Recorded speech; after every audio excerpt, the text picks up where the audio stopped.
Parenting sucks sometimes. It's not like you see on TV. It's not like you see on Pinterest.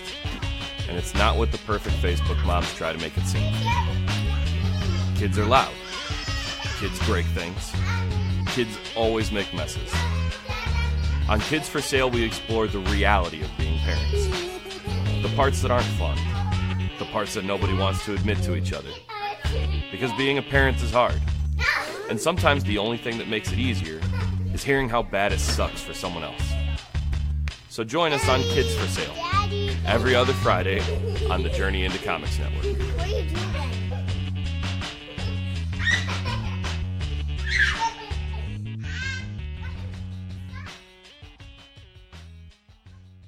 The following is a Journey into Comics. Journey into Comics. Journey into Comics. Journey into Comics. Journey into Comics. Journey into Comics. Network. Production. Heritage! Warning, Podcastrophe imminent.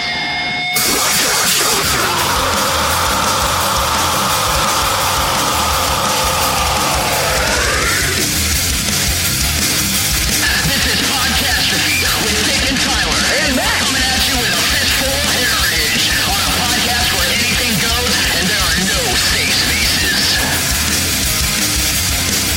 This is Podcastrophe with Matt. Ladies and gentlemen, welcome to episode 65 of Podcastrophe. I'm one of your hosts, Dick. I'm one of your hosts, TY. And officially announcing Mr. Matt Wilcox as our third host. It's me, Matt. Trifecta of hostess. Yeah. What's up, guys?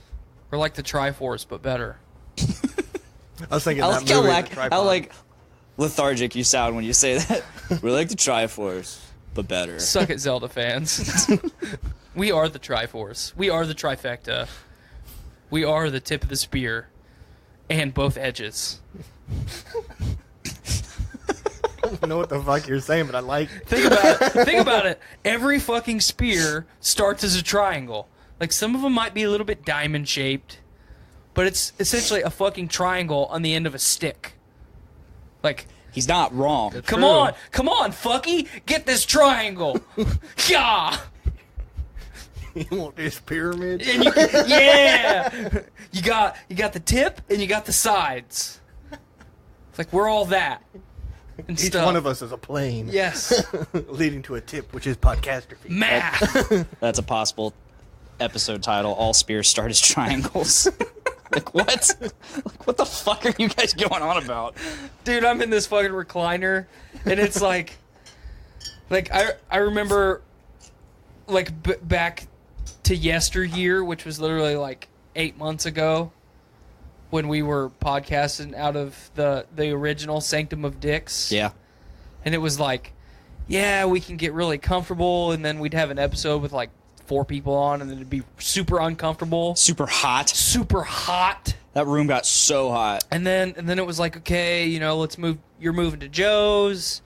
We've got a little bit different setup. Like obviously the location was not ideal, but I really dug that space. Yeah, that room was pretty sweet. I mean, it could have been a little bigger. Yeah, I mean, if we with would have had a better little bit couch. more depth to the room, I thought the width and the overall like layout of the room, how you set it up, was pretty nice. Yeah.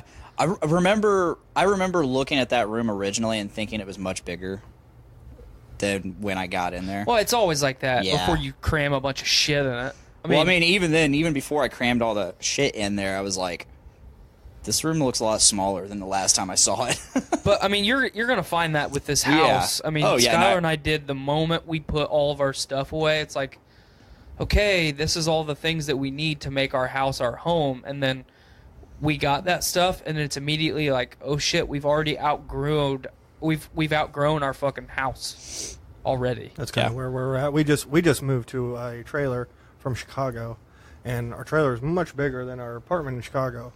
But yet, as we're like putting stuff away, we're like, oh shit, didn't we have this out? Where do we put this? Right.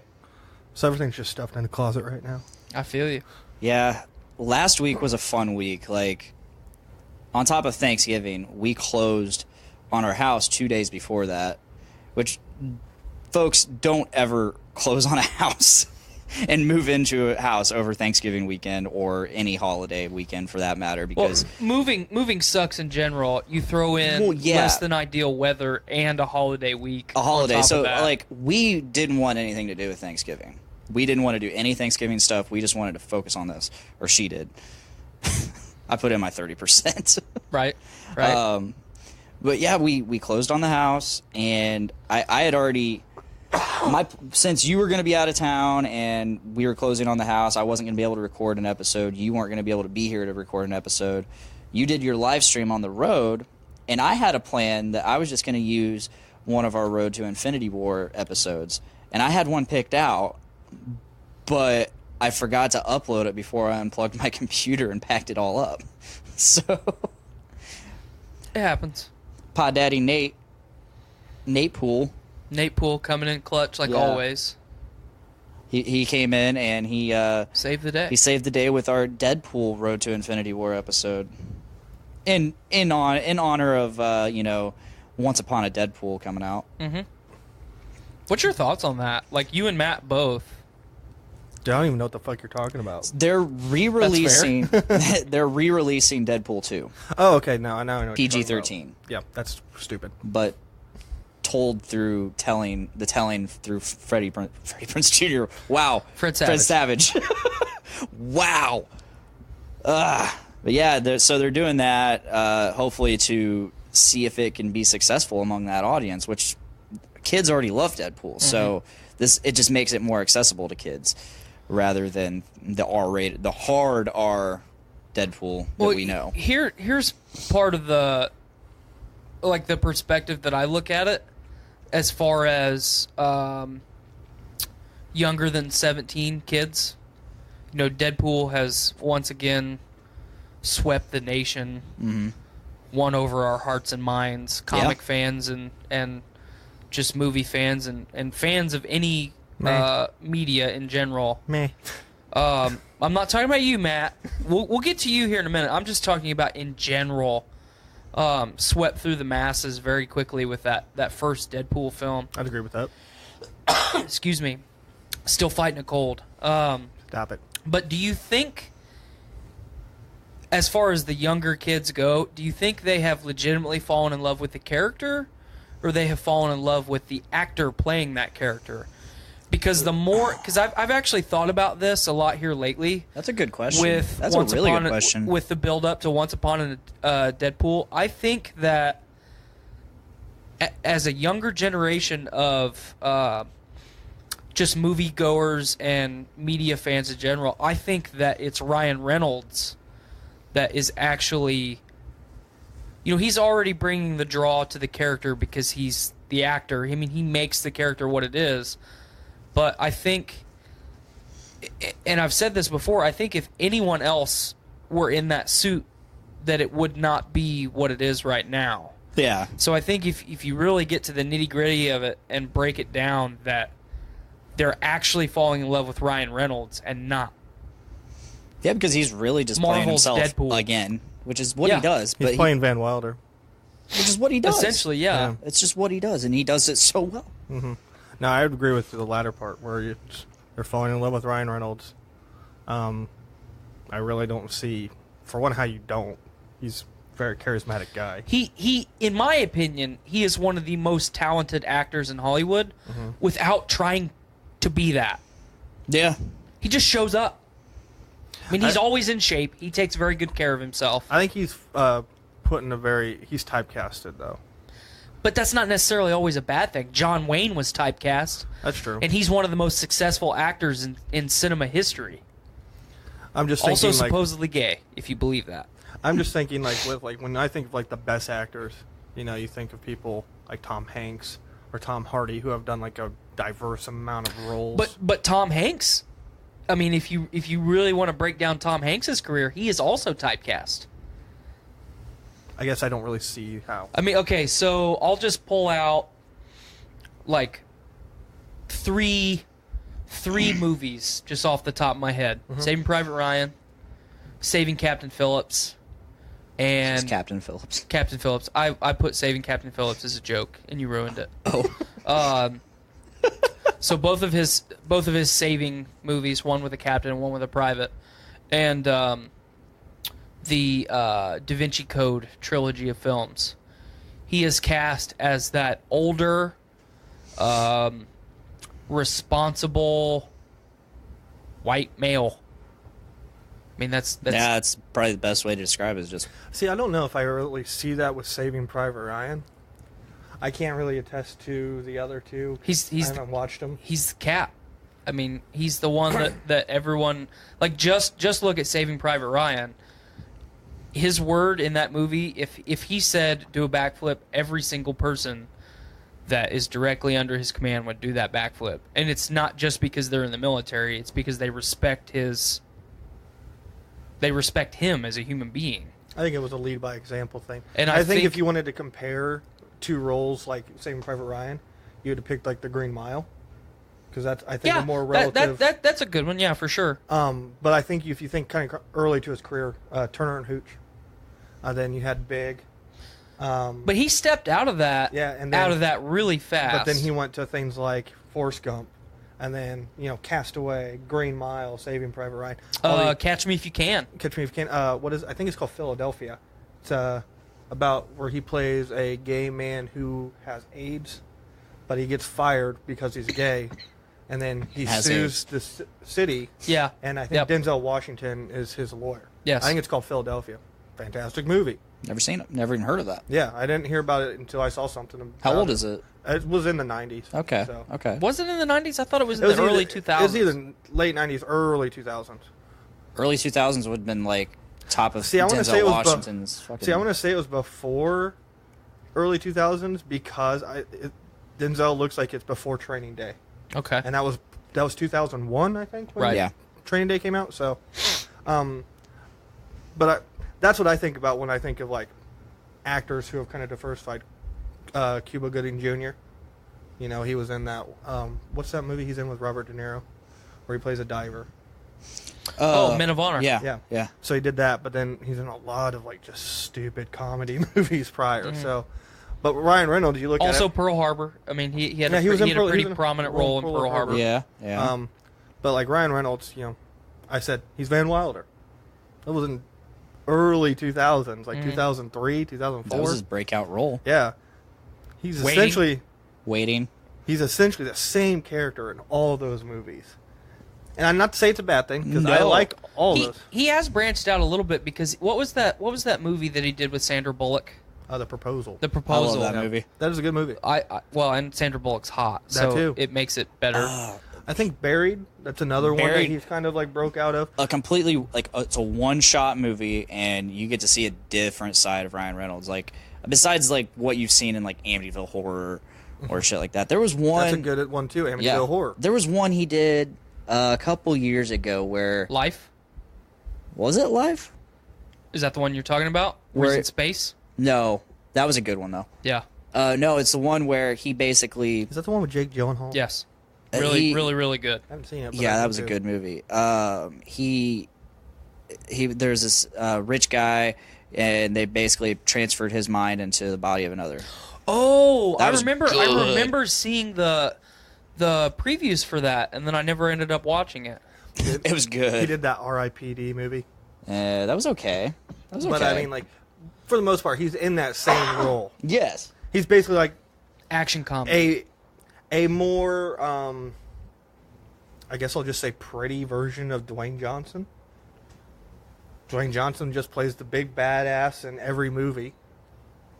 Because he's a big badass. Well, he's a big badass, yeah. Like, I'm not gonna say it's a bad thing. Shit, the guy makes more money than any other movie star in the world. But like, He is the highest paid actor in Hollywood. yeah. Do you honestly see him going and winning an Oscar for Best Actor? More than Robert Downey Jr. now? Oh yeah. Dude, you see how much how many movies he comes out with a See year how much for movie one? he make? You see how much movie he makes? Yeah. He makes so much movie. But to get back to our original He make point, all I the think movie. it's just, people are seeing Ryan Reynolds and they're just like, hey, I like that actor. And then they see the Deadpool movies and they're like, oh, that is totally Ryan Reynolds. Like, Oh, yeah. that's what, honestly, I'm not a big fan of the Deadpool movies. I can't say movies because I haven't seen the second one. I've seen bits and pieces of it. It's good. But the first one, I was just kind of like, it's all right. To me, it was just another Ryan Reynolds movie. Just this time, he's in red leather. You're not wrong. So, Gotta love that red leather though. Dude, that God, suit, I'd like to. that lick suit it. was just so perfect. but I will tell you what Ryan Reynolds movie I am excited for. Detective Pikachu. Oh, yes. Great segue. Great segue, Matt. Well, before we continue with Ryan Reynolds, my biggest comparison for Ryan Reynolds in Hollywood is Bradley Cooper. Yeah.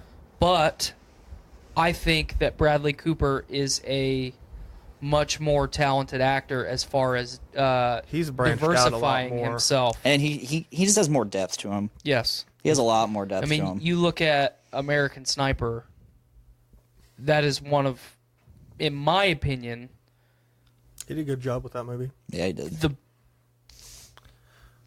the best movies at breaking down mental health without saying this is Yeah. a mental health movie. This is Yeah. what this is all about. Exactly. Yeah, definitely. I would agree with that. And Definitely. then I haven't seen what's the new one he's doing? Star A is Star Born? is Born. I want to see that I so heard that bad. was really good. A lot of people are criticizing Lady Gaga's singing. Like a lot of vocal coaches in the industry are criticizing Lady Gaga's singing ability in the movie, which this is one of those examples of who is paying you to bitch about this, because I don't fucking care.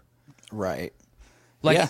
like you could put on the fucking "Shallow" song that they sing in the main trailer for that film right now, and I'll fucking get my dick out and jack off to that song because it's good. Like, Bradley Cooper and Lady Gaga both can fucking sing. Kind of So- reminds me of that movie that came out a few years back. It's called Country Strong. It had Gwyneth Paltrow.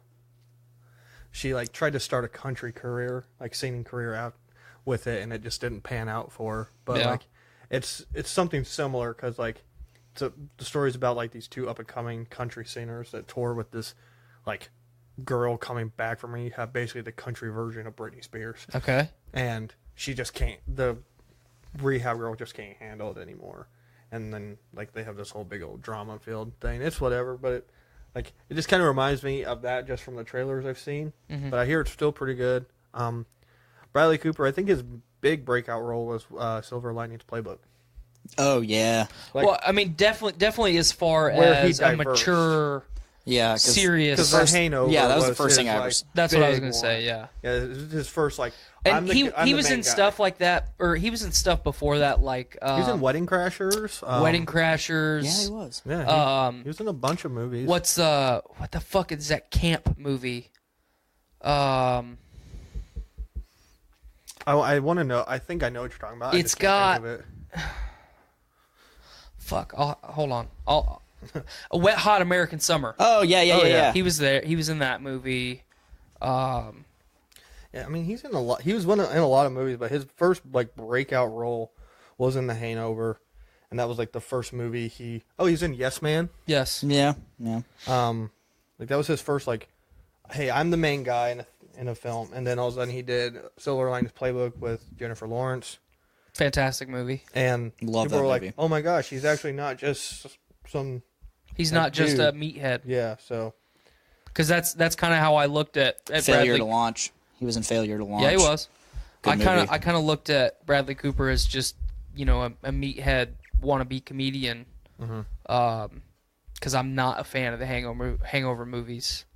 Some of the worst fucking film ever created, in my opinion. I think The first one was the good. first. Well, I didn't think think the it was thing funny at about all. it is when they came out, they had like the first one had shock value. Yes. Second one was the same exact fucking movie. Most sequels are. And I honestly fell asleep, and I have never wanted to watch it ever again. The third one, however, it was I decent. haven't seen the third one. The third one was decent. It was different. It was different. But the reason I brought up Bradley Cooper right after you brought up Detective Pikachu, because the day that we got the Detective Pikachu trailer, Blaine and I talked about it on the show, and I compared Bradley Cooper's Rocket Raccoon Oh, yeah. to now Ryan Reynolds' Detective Pikachu, because just as far as ability to be a voice actor and overall delivery and associating that character with that voice forever, I will never be able to read Rocket Raccoon anything and not hear it in Bradley Cooper's voice. Yeah. If I watch Guardians of the Galaxy TV or a cartoon on Netflix right now, and it's not Bradley Cooper's voice when Rocket's talking, that doesn't sync up in my head. Yeah. Because Bradley Cooper does such a good job with Rocket Raccoon that it goes back to what I was saying about Ryan Reynolds as Deadpool. I don't want anybody else to do it because now I have my character established. It's kind of like the Mark Hamill Joker, Kevin Absolutely. Conroy Batman thing. Yes, that's part of the problem, and we've debated the Joker a lot on this show. Yeah. That's part of the problem, or part of the reason that I've had such an issue with other people's Jokers. Because when I heard Mark Hamill as the Joker, I almost can't accept anybody else because that is who that is for me. Now he's the fucking trickster. Yeah. No, he was a trickster back in the 90s. Well, I just mean like in the Arrowverse, he's the trickster. Oh, but he was the trickster back then. And Cockknocker. And Cockknocker. But so yeah, we him and Tara Strong. Yes, we can continue on with Detective Pikachu. I think that where Bradley Cooper and Ryan Reynolds are at in their careers, I think you can go tit for tat and just say that, yeah, these guys are on even playing fields.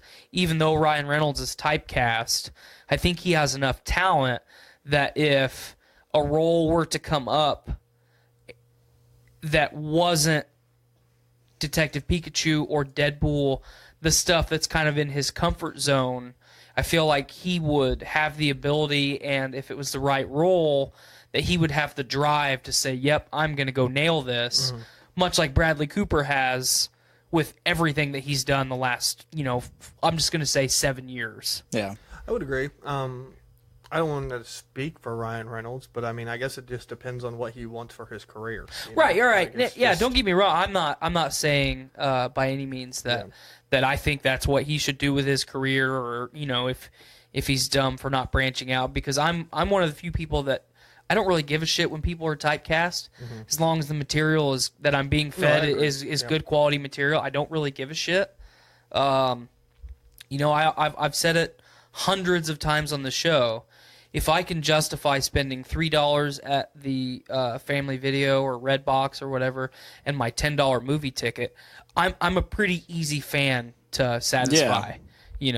So, but what's your thoughts on Detective Pikachu? Because Blaine and I, we kind of hammered it pretty hard. Squirtle hat. Where is the Squirtle? Yeah, Squirtle hat. I apologize for the coughs. I can't help it. But yeah, Blaine and I hit Detective Pikachu pretty hard when that trailer dropped a couple weeks ago. Yeah, I'm excited. Yeah, it looks to me like that Power Ranger movie that came out 2 years ago or a year ago now, where I'm not expecting this thing to win Oscars. I'm going in there for a fun time, and just seeing the trailer that came out last year with Deadpool Pikachu, as I'm going to call him. Power Rangers? Yeah. That was 2 years ago. No, it came out last year because I think it came out last year because I saw it in Chicago. Richard was living with Joe, and we all three of us went.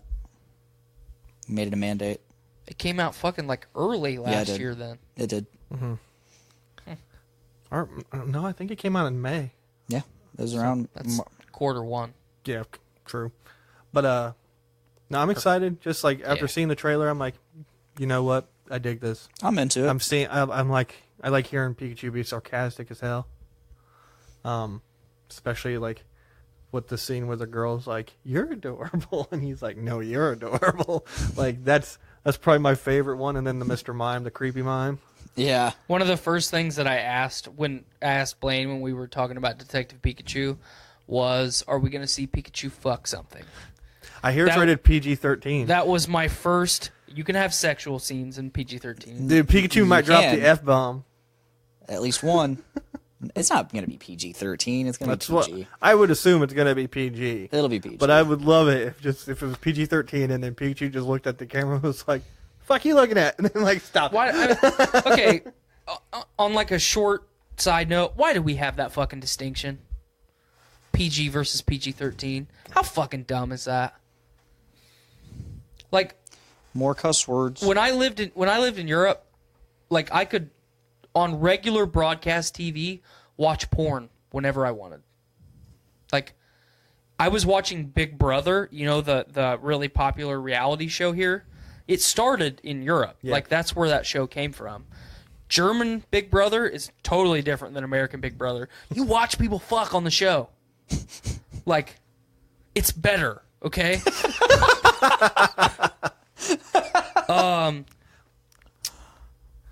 Like I personally don't believe in censorship for anyone. I think you're doing people a disservice if you censor anything, because you should never look at the world with fucking blinders on, and that's how I look at censorship. So Our country's like history has kind of been that way, though. Right, We've right. tried to seclude ourselves yeah. and put ourselves on this pedestal. But I've just never understood why. Like, I understand the movie and video game rating system. Yeah. I mean, you have to somewhat educate people that in this movie you might hear someone say a curse word. Like, I get that. But what I'm asking is the differentiation between PG versus PG-13, because there might be one more damn or F-bomb. Like, I think it's for What the more fuck? adult suggestive themes, and I think that's for an older belief of conservative values okay, or moral values. That's what I would attribute it to. Not to say that it's right or Sounds wrong, about right. but that's just what I would. Makes sense. Again, that kind of goes back to where we like to seclude ourselves and put ourselves on this pedestal where we're like, oh, we hold ourselves to a higher standard. We don't just show our kids porn, you know, like, even though every child has looked at porn Right. at some point. So whether intentionally or accidentally. yeah, exactly. You know, pornography is a part of our fucking society. Like, we've been looking at fucking nudie pictures for as long as there's been fucking nudie pictures. Caveman drawings. I mean, we're fascinated with tits. You know? But yeah, Detective Pikachu looks awesome. There's other movies that come out next year that look awesome. I'm excited for. Shazam. I was thinking more of like Lion King. Oh yeah, Lion King looks great. Man, I am not excited for it. Well, see, Not because I don't think it looks great. Mufasa. No, I don't give a fuck about Mufasa. Well, they got James Earl Jones.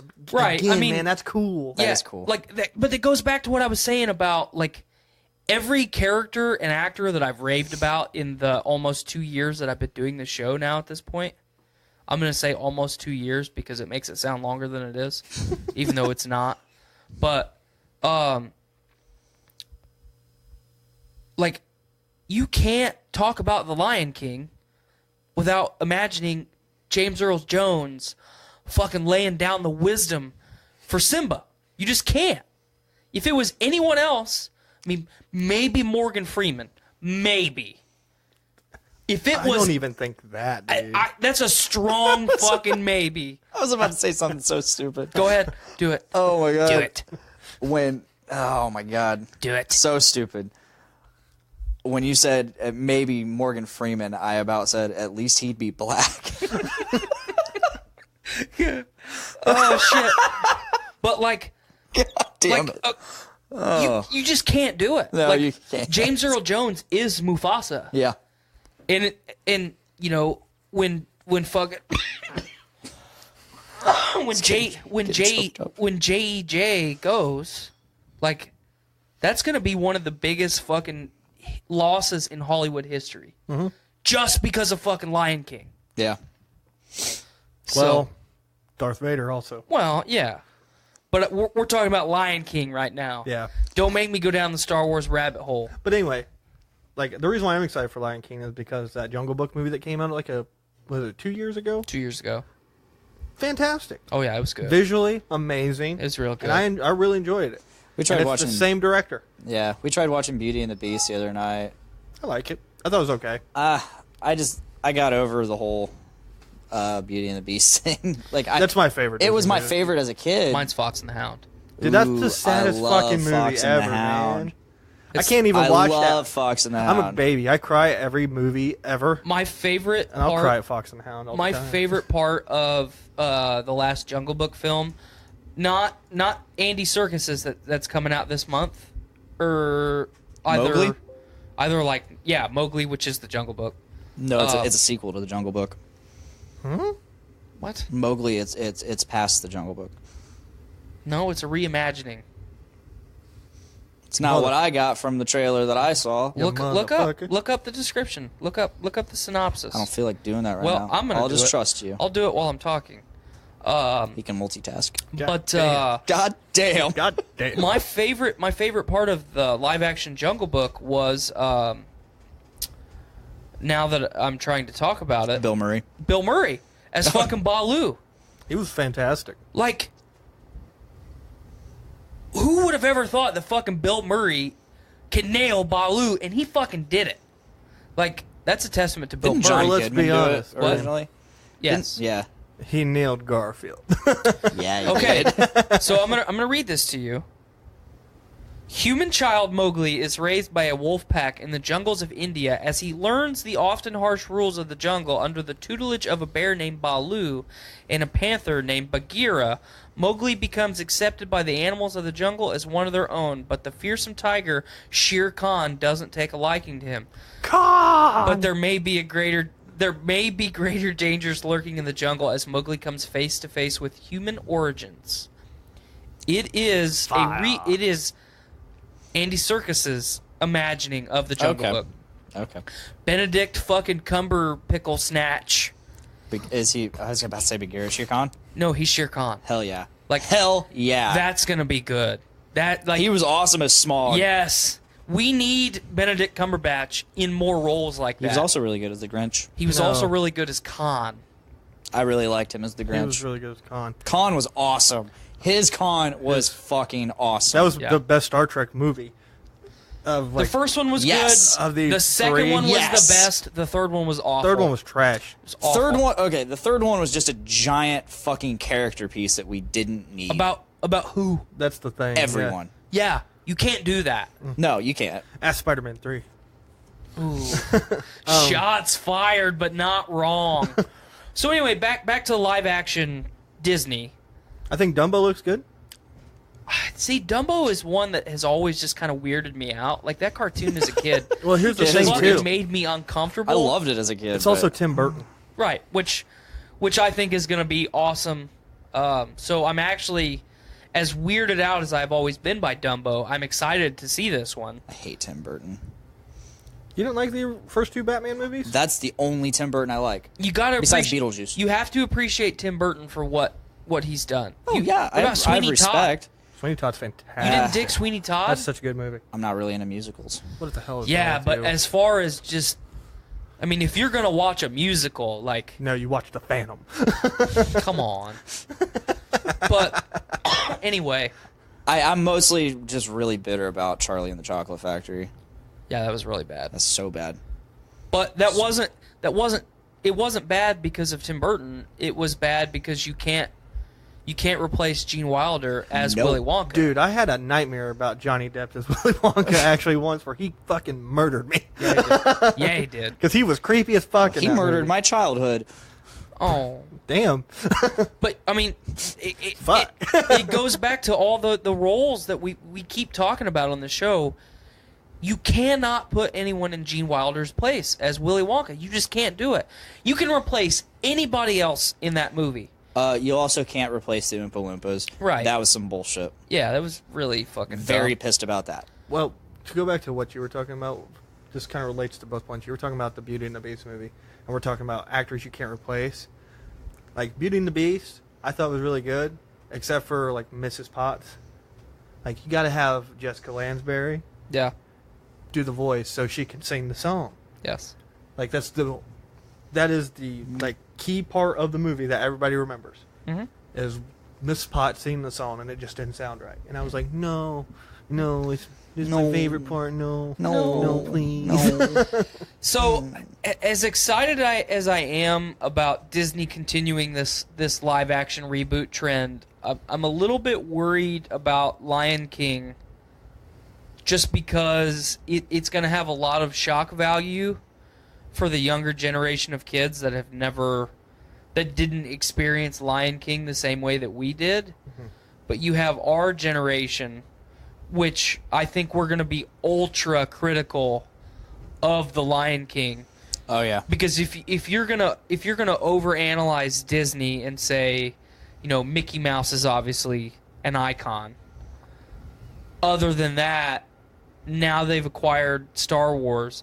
So let's just push aside everything that they've acquired And go to the core. Disney at its core is Mickey Mouse and fucking Lion King. Basically, any of the Renaissance characters. Yeah. From like 89 through 99. Yeah. Any of those characters. So like Little Mermaid. Yep. Simba, Mufasa, all of those characters. I mean, we're to the point now where one of Disney's biggest franchises ever in the Pirates of the Caribbean, starting as a fucking ride at a theme park, becoming this, basically billion-dollar movie franchise, has failed. They've removed Johnny Depp, which was entirely the draw for that film franchise to begin with. And that sucks because Dead Men Tell No Tales was actually good. Yeah. Stranger Tides, not so much. Was that the last one? That was the fourth one. Okay, Yeah, the fourth one I sucked. I thought haven't seen the fifth. I Fifth thought, one was good. Wait a minute. Fourth one has Penelope Cruz. Yeah. The fifth one, the fifth one, it was... It has Javier Bardem. doesn't yeah, it? Dead Men Tell No Tales. Oh, okay. I haven't seen that that one. was Yeah, I good. haven't seen that That one. was good, guys. Promise. I was I think thinking it's on Netflix. Huh? I was thinking it at least was. the first one was okay. I thought the second one was pretty good.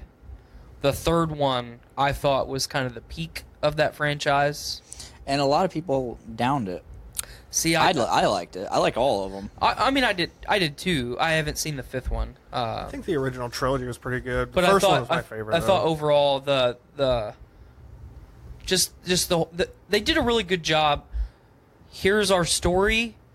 Now we're gonna play it out, and the plot got thicker and deeper and more complex every movie through the trilogy. And at the end of the trilogy, it's like, okay, we're done now. Yeah, that's all it needed to be. That's all it needed to be. When they announced the new, on Stranger Tides, I was like, what?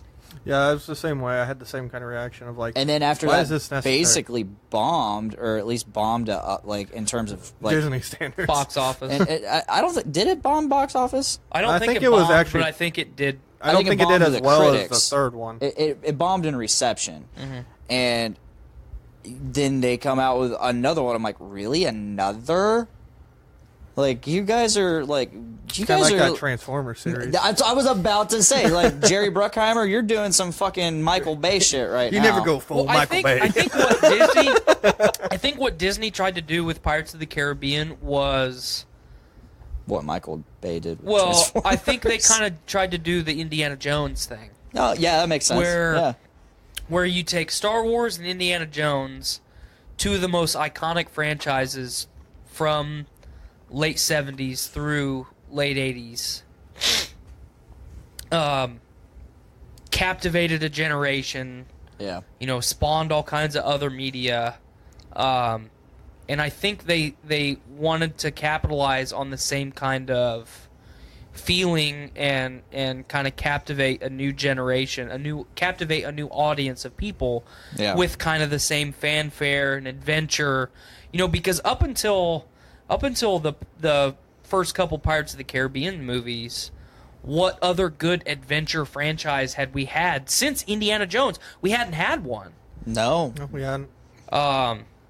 So, but we've got The Lion King coming up. We've got Dumbo coming up. They're gonna keep making Pirates of the Caribbean's movies. I don't think that they're gonna do very well, especially now that Johnny Depp's out of the project. I hadn't even heard anything about it. It's I've heard early development. Yeah, I've heard very little. But They probably the big, won't do it. but I I don't think they'll do it. the money's already spent. Not without. Oh. I mean, the capital has been moved forward to make the what they have advertised as a new trilogy of movies. Well, Dead Men Tell No Tales. It involved Orlando Bloom's Dutchman? William Turner's son, Mm-hmm. and he's trying to get him out of that contract or something like that. Right. So basically, like, the first movies. Kinda, yeah. It's different. What's the other one? You had Lion King, Dumbo. There's a couple others. Well, we coming know out we know a Little Mermaid one is coming Yeah. forward. Yeah. We know that's confirmed. next. Toy Story 4. Toy Story 4 is coming up, which I think will be the last one in my Well, mind. we thought the third one was the Yeah. last one. I don't know. We even thought they were gonna die. I don't know how you can keep making them after this. I don't. I think I would like them to stop. I mean, compare Toy Story to fucking climbing Mount Everest. You make it to Base Camp 1, and you have defied odds and done more than the majority of humanity will ever do as far as physical exertion and pushing your body to extremes. You go to fucking Base Camp 2, and it's like, yep, no one can come close to where you're at right now. Then you make it to the peak, and there is literally no higher point on Earth. And then you put a fucking 25-foot ladder on top of the peak, and it's like, yep, now I'm the highest. And then you're standing on top of that ladder, and it's like, whoa, I can go into space. Yeah. So Someone's gonna get on that ladder and so smoke a joint and be like, "I'm the highest." So you're A at joint wouldn't burn that high up. you're on top Find a way. of the ladder with the last Toy Story movie, and then all of a sudden, before you go to climb down the ladder and go back to the bottom of the mountain, you're like, I can go up there. And I know that once I get up there, I can go no higher. Because it's once you get to space, you're in fucking space. Yeah. Yeah, you just go back down to another planet. Yeah. Yeah. I mean, or you travel farther away. You're not increasing, you know? See, It's my all just thing with- relative distance at that point. So that's the comparison that, I mean, it's a fucking long-winded and weird comparison, but that's how it makes sense in my mind. Like, you fucking hit the peak, and Matt, then you break hit this the down. stratosphere. Here's my thing with Toy Story 4. Kind of going off of your like little simile metaphor that you've done. You like the picture that I painted. I did. I really did. But with Toy Story 4, you know, it's a Pixar project. They're very stingy about sequels. Mhm. Like, look how long it took them to make The Incredibles 2. Like 14 years? Monsters University. Yeah. Like, Which I didn't watch for a long time. I fucking was love good. Monsters And my University. kid got into it the last couple months, and I fucking really dig that movie. I actually like Monsters University more than Monsters Inc. It was good because I like the way it tied a lot of things. I in, like- related like more to Randall. Monsters University because I watched it when I was in college, and I was like, I feel like this. Real quick, Pixar, we need a sequel to Monsters Incorporated where Kitty and Boo reunite on screen. Amen.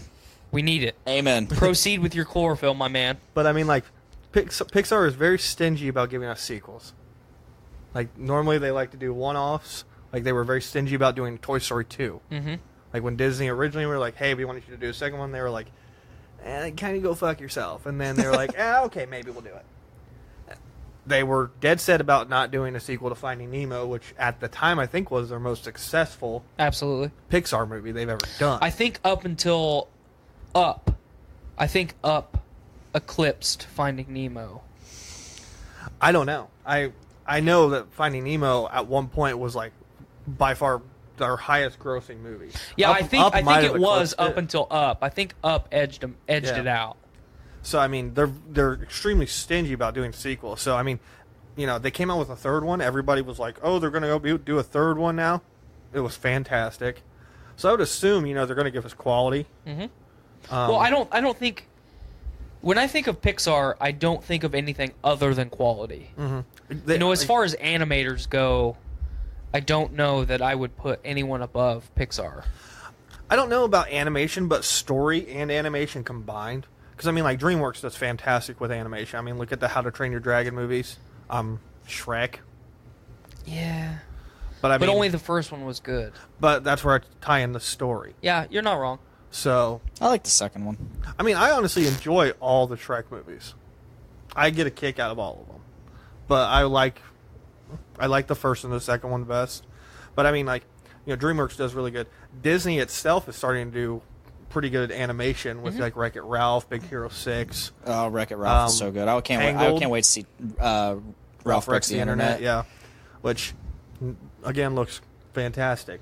Still haven't seen it. Still haven't seen Wreck-It Ralph. So fun. It's my favorite. Jennifer Disney and I argued about this for 3 weeks. I'm probably not going to watch Wreck-It Ralph. Why? So just get over it.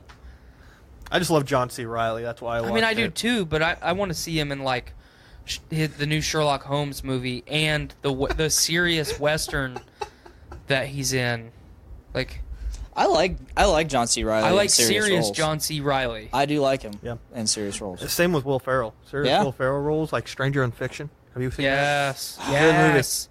I need to watch that again. The Super good. series Will Ferrell I saw was Everything Must Go. that? That was pretty good too. Good movie. Mm-hmm. Good movie. I don't think it's quite as good as Stranger in Fiction. No, I Stranger in Fiction was fantastic.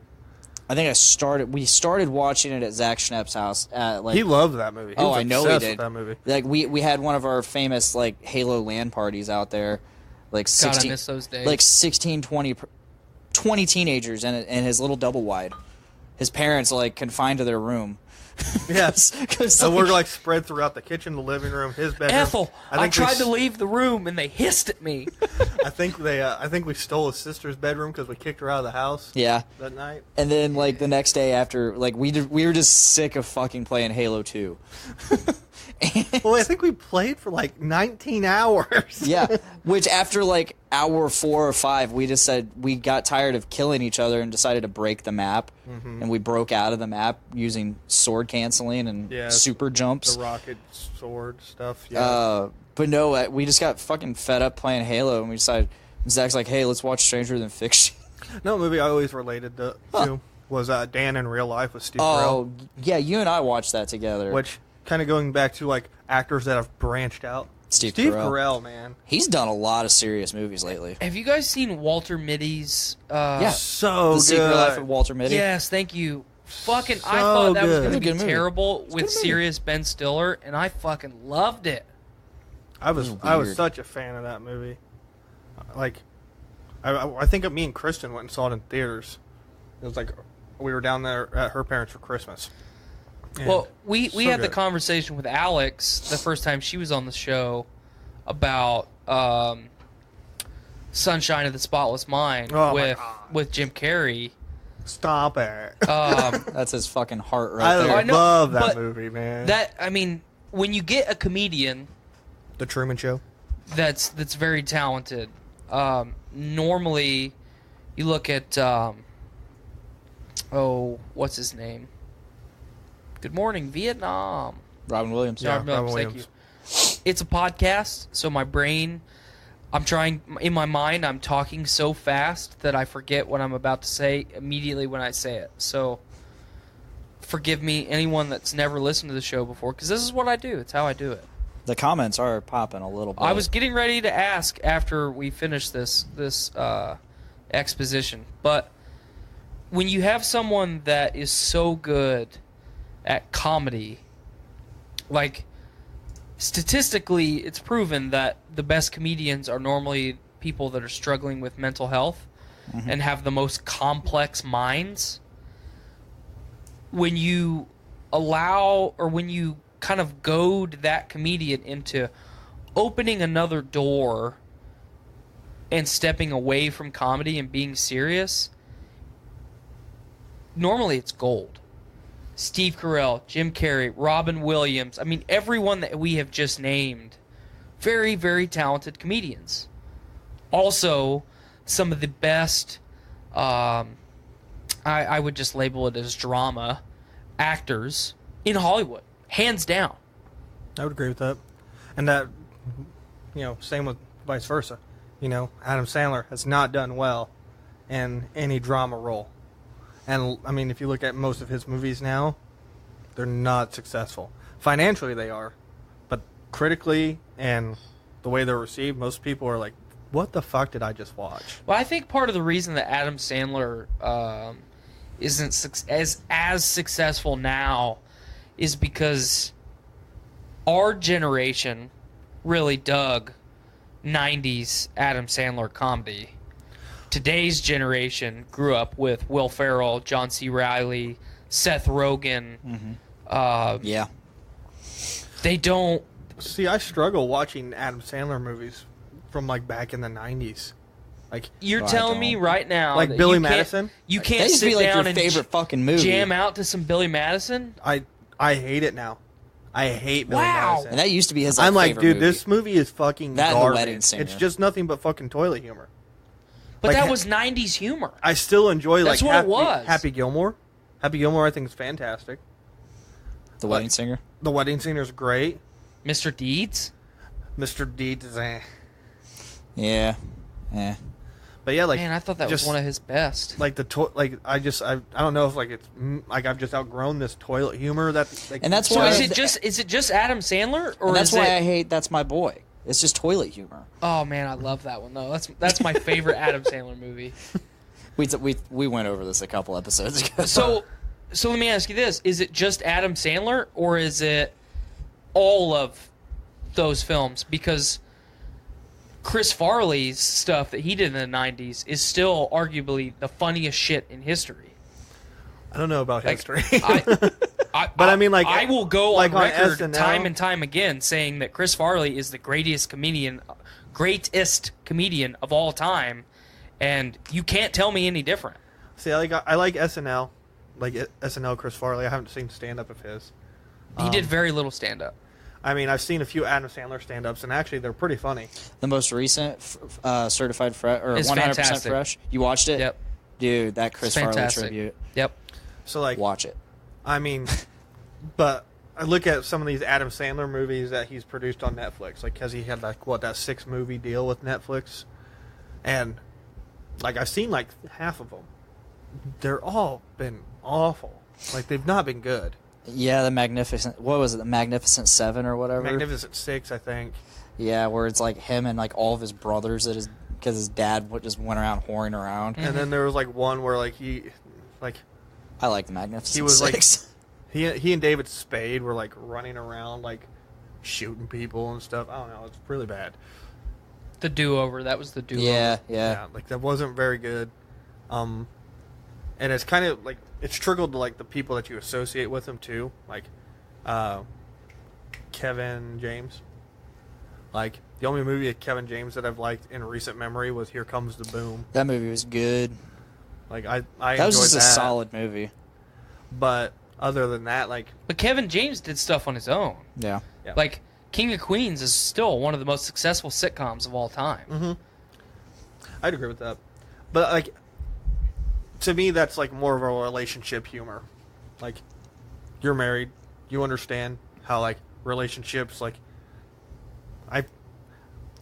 I just pick at my wife all the time. Blaine's married now, so I mean does the same thing. He does the same thing. He hasn't been married as long as us, so he'll learn more about that. Oh yeah.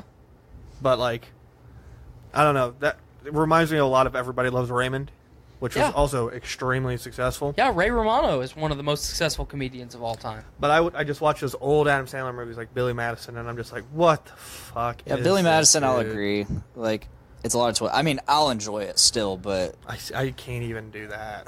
Like, I don't even think I can get through the movie anymore. Wow. wow. Movies I can't get through. Movies like Pineapple Express. Oh, I hate Pineapple Express. Not funny at all. No, I hate but- Pineapple Express. See, I'm not a big fan of like the big stoner humor movies either. I really dig Knocked Up. Knocked Up That was good. fun. I think that is Another movie, solid movie. I think that's a movie that blends very well the lines between comedy and real life. Yep. And Katherine Heigl's fucking hot, so it makes it definitely bearable. It helps out a bit. Yeah. Seth Rogen is a comedian that I never have really been a big fan of. I like This Is the End with them though. Dude, this I is the haven't end seen was that. good. See, They're just I playing Just like because themselves. it's Seth Rogen, and I don't. They're playing themselves. I was very much against watching that. There's only two real Seth Rogen movies that I actually like, and it's The Interview, because I thought it was hilarious. But James Franco's character I thought was so funny in that movie. God, I fucking hate James Franco. I do too, but dude, his character in that movie is so fucking funny. He's just a guy who's an idiot. Yeah, That's James Franco. That's Yeah. James Franco. Yeah, just a dude who's an idiot. And then I like This Is the End. He got Eminem to admit that he was gay. So, so Jonah Hill. The whole scene. Go ahead, sorry. So Jonah Hill is another actor, going back to the comedian branching into the more serious drama roles. That started with Moneyball. Jonah Hill is doing that a lot more. He's got a new movie on Netflix. Is it about like 90s kids or? No, it's No, that's one that's going to theaters. him and Emma Watson, Emma Stone. Yeah, are in like a mental. Oh, it's not a movie. It's a series. I think it's a Oh, I mini. thought it I was think it's a called mini Maniac. series. Yeah, I thought it was a movie. No, it's a mini series. It's called Maniac. Yeah. So, I think I really like Jonah Hill. Obviously I didn't like movies like Get Him to the Greek because fucking Russell Brand is awful, and it pisses me off that he got inside of Katy Perry and I couldn't, and he's a disgusting human being who's not funny at all. See, His stand-up's good. I actually No, really I like like. his No, stand-up. it's not. I like the character of Aldous Snow. Aldous Snow off of Get Him to the Forgetting Greek Sarah was Marshall. so bad, though. Yeah. I loved Forgetting Sarah Marshall. Get Him to the Greek was okay. P. Diddy, honestly, was the best part of that movie to me. Yeah. But like, kind of going back to like that toilet humor. I used to love the movie Superbad.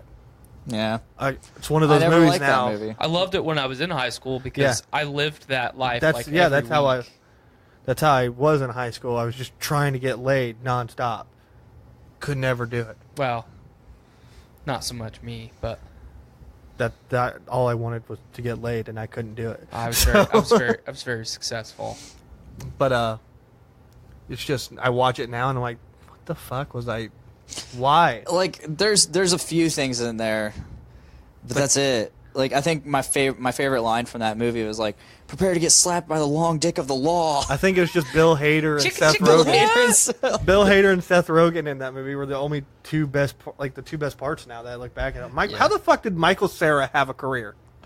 He's Michael Cera. He defies everything. God, he's fucking a terrible actor. Like, how the fuck was he so He's successful with like Juno, Superbad, and like Juno was good. fucking Scott Pilgrim? I Like, fucking hate Scott Pilgrim. I like Scott Pilgrim. like I said, Juno's a pretty good movie. That's one of those movies that blends like comedy and real life. But why the fuck was Michael Cera in it? So, going back to what I said about Chris Farley, I will firmly stand my ground that he is the greatest comedian of all time, especially because he was robbed from us. I love Dave Chappelle. Dave Chappelle's funny, but What up, kitty? I've had a lot of these conversations about Chris Farley with the older generation of people where they're like, yeah, I mean, Chris Farley's great, but he doesn't compare to Jim Belushi. And I'm like, okay, watch Animal House and you'll agree with me. John. Yeah, John Jim. Belushi. Jim is slang for John, but But there already is a Jim Belushi. yeah. I've heard it said both. Just accept it. John Belushi. John fucking Denver, okay? Anyway. Richard Pryor is another good one. Yeah, Richard Pryor, fucking No, Gene that's- Wilder. Gene Wilder. Who else? Peter Boyle. Yeah. Peter Boyle is fantastic as Frank, and everybody Yes. loves Raymond. Who was I going to say? Frank was the best. Fucking Shit, Peter now I Boyle. can't remember. I mean, if you go off like who's got the most, This I guess, recliner is like, making my if you go brain by like slow. successful stand-up careers, I would say who would probably have the most successful stand-up career would be Eddie Murphy. Chris Titus. You don't really hear about him anymore, though. Now. But I would say 90s all the way through the mid-2000s. Eddie Murphy, though. I mean, he had Raw. He stopped doing stand-up, Yeah, though, that's a forever long ago. fucking time ago. But I mean, like that. Chris Rock. It was Dennis Leary? It was so Dennis Leary. popular that it like propelled him Yeah. to that next level that made him And- more of a and- household name. And it's timeless. Yeah. It's completely timeless. Like you think Eddie Dude, Murphy, if you want that's timeless, one of- you watch Richard Pryor. Yeah, oh yeah. Him and George Carlin. Yeah. I don't think about George Carlin was another really good I don't one, think yeah. about Eddie Murphy for his stand-up. I think about Well, Eddie no, Murphy but for like that is Beverly Hills one of the Cop. things. That is like one of the pillars of Eddie Murphy is Raw. I know it'd be a controversial one, but Bill Cosby was another guy very successful with stand-up. That's how he got his TV show. Mm-hmm. Like, this dude was very similar to Robin Williams. Was a comic throughout the 70s, Mm-hmm. and then like he became this, Black Mr. Rogers. Except Except he wasn't. if Mr. Rogers was a predator. super rapey. Super rapey, pal. Super Whoa. rapey. Like You I need to was chill down those rape vibes. I there. was down the hall with the bubbler, and he was watching me, and it was just super rapey, pal. I was down the hall, and I could smell the chloroform from there. Ooh-wee. Oh boy, But I too guess much. Raw Hefnol. You could Gets you every time. you say today, you could possibly include Kevin Hart in that. God, but Kevin Hart is not fucking funny at all. See, we think that, but I mean, like, the dude's selling out fucking football stadiums I like Kevin Hart. to people. He's I don't not like funny. I like his stand-up. He's not His stand-up funny. is funny. I think he's midway, like mid-tier. He's You know got who, some funny you know who's a stuff. funny stand-up comedian? Jim Coy. Or Joe Coy. Joe Coy, fuck yeah, he Joe is. Coy is a I good love stand-up Love Joe comedian. Coy. What- Tom there's this- Segura. Tom Segura There's is this funny. guy from Chicago. his Kevin name's Hart is Sebastian. not fucking funny. Kevin Hart is funny. So you're saying that I like Kevin Kevin Hart Hart. is as funny as Joe Coy? Absolutely not. I'm just saying he's funny. You know who is actually funnier? Bill fucking Burr. Yes. I fucking love Bill Burr. And Joe Rogan's stand-up is actually really Joe funny, Rogan's too. is hilarious. Ron White's newest one is excellent too. I haven't heard that. I need to watch It is it. good. I got over those guys a long time ago. No. Ron- Jeff Foxworthy and Larry the Cable Guy? Nah, fuck Yeah. them. You forgot another one. Bill Engvall and Ron White. Those are the two fucking funny I ones enjoy right there. Bill Yeah, Engvall still. But I got over their stand-up a long time ago. Doesn't It's matter. not funny anymore. It is now. Watch the latest I Ron did. White. Jeff watched Dunham it is with what. Ron? Yeah. Jeff Didn't like Dunham is that one I got over. Man, Yeah, Jeff Dunham was I fucking hate Jeff Dunham since the beginning. yeah, he stopped Always being funny fucking after the hated first him. time. You know who used to be really funny to me? Stephen Lynch. With the fucking guitar. Yeah. The one that does the D&D song. I liked him. D&D. Yeah, I liked him for a while, and then I was like, "This is dumb as fuck." I Jack never, Black and fucking Rage in the Cage.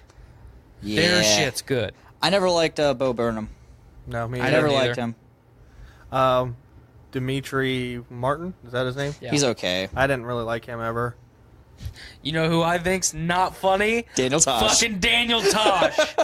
He's trash. I love his stand-up. Kevin Hart is funnier than Daniel Tosh. I And I love- would not piss on Kevin Hart if he was on fire. I am telling you right now, I love Daniel Tosh's stand-up. I hate Tosh.0. You want to know His who's a stand-up terrible is stand-up? Tosh.0. No, it's Yes, it better. is. Amy Schumer. Oh, fuck Amy Yeah, Schumer. fuck Amy Schumer. She's like Amy Schumer. Thank God What I her don't- fucking career died. What I don't understand is she had that like scandal where she was stealing jokes, and like so Joe Rogan A lot got of people. Carlos Mencia like 10+ years ago. Oh, yeah. Super hard about Dude, it. I was getting ready to he bring was- up Carlos Mencia. He was fucking following Carlos Mencia around. Yeah, and like he would go on stage and call him out on this shit. D-d-d. But yet Amy Schumer does the same thing, and like they're defending her on like Joe Rogan's podcast, and I'm like, why? And he was like, I just think it's a creative problem. Like someone's having a like, because she's not writing all that material for a show. It's like I just literally watched a 35-minute compilation video of or compilation, whatever the fuck you want to call it. Compilation. But We're here for you. thank you. But like I watched. R&D department's on it. But I watched that 35-minute video of the original joke and then her telling of the joke immediately afterwards. She literally went on Ellen and told Ellen her fucking joke. And they're just like, oh, no, she didn't steal jokes. Motherfucker, yes, she did. Like, I'm so happy her latest stand-up was so trash that people were like, why the fuck did I watch this girl? Well, let alone her movies. I just went to see Trainwreck for John Cena. God, it was bad. And LeBron James. God, it was fucking bad. It was though. bad, but God, I love John Cena's lines in it. Hey, I will fuck you. LeBron James. It was bad. LeBron James was funny in that movie too. LeBron James isn't funny. I thought he was fucking hilarious. I hate Who LeBron wants to go to James. Cleveland? I do. But anyway, Amy more Schumer. comments. I don't understand why they were defending her when she's stealing jokes. Like they didn't. Nobody defended Dane Cook, No, I didn't really see a lot of people calling him out though. Louis C.K. They like. He was the cool guy about it. Like everyone's like, dude, Louis, he's stealing your shit, and he's just like, it is what it is. But like it totally God, was. you want to talk stolen. about underappreciated comedians? Fucking Louis C.K. I love Louis C.K. But And you you don't know, fucking hear about him. because he got hit by the fucking Me Too Yeah. movement. And Yeah. you know what he did? He said he owned up to it, Yeah. and then he just faded off. He handled it the most mature way. Hell, he's making a comeback now. Good. He handled it the Good. most mature, 'Cause he like did. when Kevin Spacey and all them, like he got hit at the same time. Yeah, and you know, Kevin and Spacey, all of them denied it. you He know was what just Louis like, C.K. He's like, you yeah, know what? I did all that. I didn't know it wasn't right. You know I that really was sorry. pretty inappropriate of me, and I shouldn't have done that. That's all he had. That's all any of them really had to do. I just, But everybody is still like, burn him at the stake. I don't want to like say it's like a good thing, but at the same time, it's just like everybody makes a mistake at one point. Like, Not to mention, well, and I mean, what you might interpret as like a bad Don't signal- misunderstand us, folks. Yeah. We're not defending rape culture on No, but this what podcast. might We're breaking it down. Bear with us. what Yeah. might be interpreted by someone as inappropriate is not interpreted by the other as inappropriate. You know, like Goes that's back all. to why I said I don't believe in censorship. That's all subjective. I don't think it's inappropriate. You might disagree. You might catch Maverick watching porn and say, you're a little young to watch porn. I might catch Maverick watching he's 4 years old. I might catch Maverick watching porn, and I might high-five him and then go grab a beer. Put you your know? dick away, boy. It's just, I mean, yeah. Yeah, but I just don't understand that whole me. I understand it, but I think it might be a little bit blown out of proportion. Yes. Like every other issue in America. Yes. Well, we got popping in the comments before we get to another topic stream. A while ago, Mike Norris of Game Addicts Podcast said, Tyler McLaughlin, I miss you. I still miss you, Mike. He- I'm ready to get back on Game Addicts whenever you guys will have me, because I got a lot of video game stuff I want to talk about. Ethan Henderson says, someone take their shirt off. And then he commented on Matt's me. going to take his shirt off now. He commented on me saying something about lighting a joint on top of Mount Everest. He says, I'd make it burn up there on that ladder. Well, we got white as fuck. Well, we got way Yeah. back. Well, we got way back in the beginning. I saw Skylar commenting. Skylar hasn't commented. She was What did here. Andy say? Andy says, winter is here, LOL. Yes, yes, it is. Unfortunately, it's pretty awful. Not Nate- technically. Nate Phillips says, LMAO, hashtag with Matt. AJ just popped in. He says, butt stuff, hashtag obligatory pod blessing. You don't get to do that. But does he? I think he does. He's not the pod daddy. But he's like one of our biggest fans. He is. We shall take your blessing. You're not the cat that I accept. What's wrong with Loki? He's not the cat that I accept. It's the cat you deserve, but not the cat you need. No, he's not the cat that I deserve. Baxter's the cat that I deserve. Which is why he's the cat that I accept. Where? So, what do you guys want to talk about next? Have you guys ever, like, sneezed so hard you, like, cracked a rib? Yes. I did that the other day. I either cracked it or something. Like, I felt a pop. I cracked my back doing one. Ugh. Are you It sure it hurts. wasn't your diaphragm? Your No, sternum? it's right here. It's a rib. And it hurts to sneeze and laugh now. Well, more than likely, It's probably just a bruise. it's probably a muscle. Yeah. I fucked my foot up pretty good. Similar. Kind of. Well, you know how I said I've cracked my sternum twice? Like now, it's to the point now where I'm using my upper body so much to lift heavy things again that like periodically through the day I have to push my shoulders way back and then push my chest way forward and like lean my head back and pop my sternum. And it's incredibly painful. But I have to do it or else like it fucking my shoulders get like wedged in a position that I don't want them in, and it's uncomfortable. So I have to do that periodically through the day. It's pretty miserable. I have to occasionally pop mine. But since I have cracked my sternum and now I do that regularly throughout the day, like I have sneezed so hard that my sternum has popped and it brings me to tears. Like it is that fucking painful.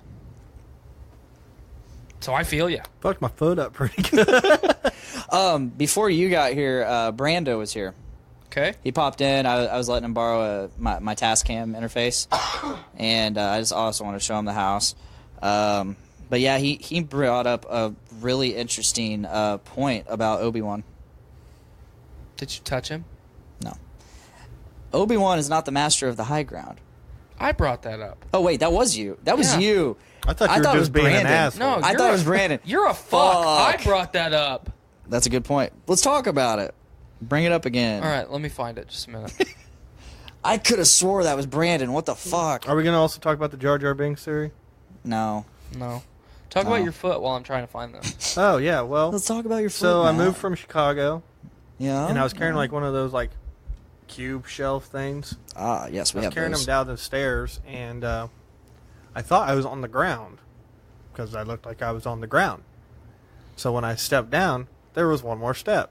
So I just missed it, and then my right foot caught the corner of it and rolled, and when it hit the ground, everything in my foot just popped. So like I just have nothing but like bruises all up and down my feet right now, or my foot, and it hurts to walk. More than likely just a high ankle sprain, but you know, maybe I broke my foot. I don't know.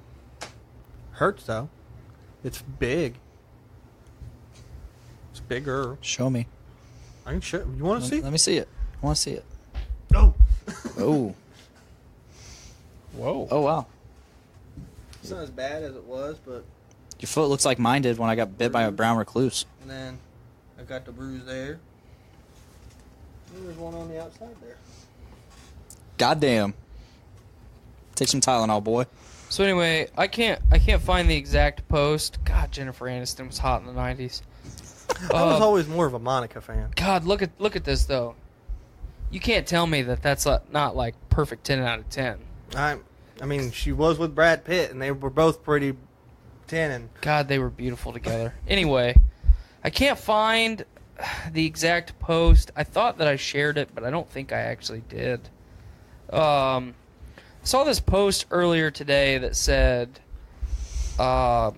Obi-Wan was actually the master of the low ground and not the master of the high ground. And it proceeded to go into it like step by step.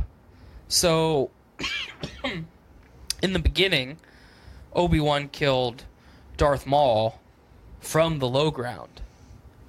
Moving forward, he kills General Grievous from the low ground, giving up his position in the high ground to take said low ground and then go even lower when he shot him.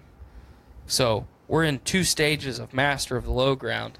also to build off that, he never had a low ground advantage against Count Dooku and got beat by Dooku twice. Yes. Yeah, Dooku whooped his ass both times. Yeah, he made a fool out of him. He needed that low ground. And then at the end of the film where everyone's like, he's a master of the high ground. You can't fucking take me on the high ground, Anakin. When in reality, he was just goading his apprentice into attacking him.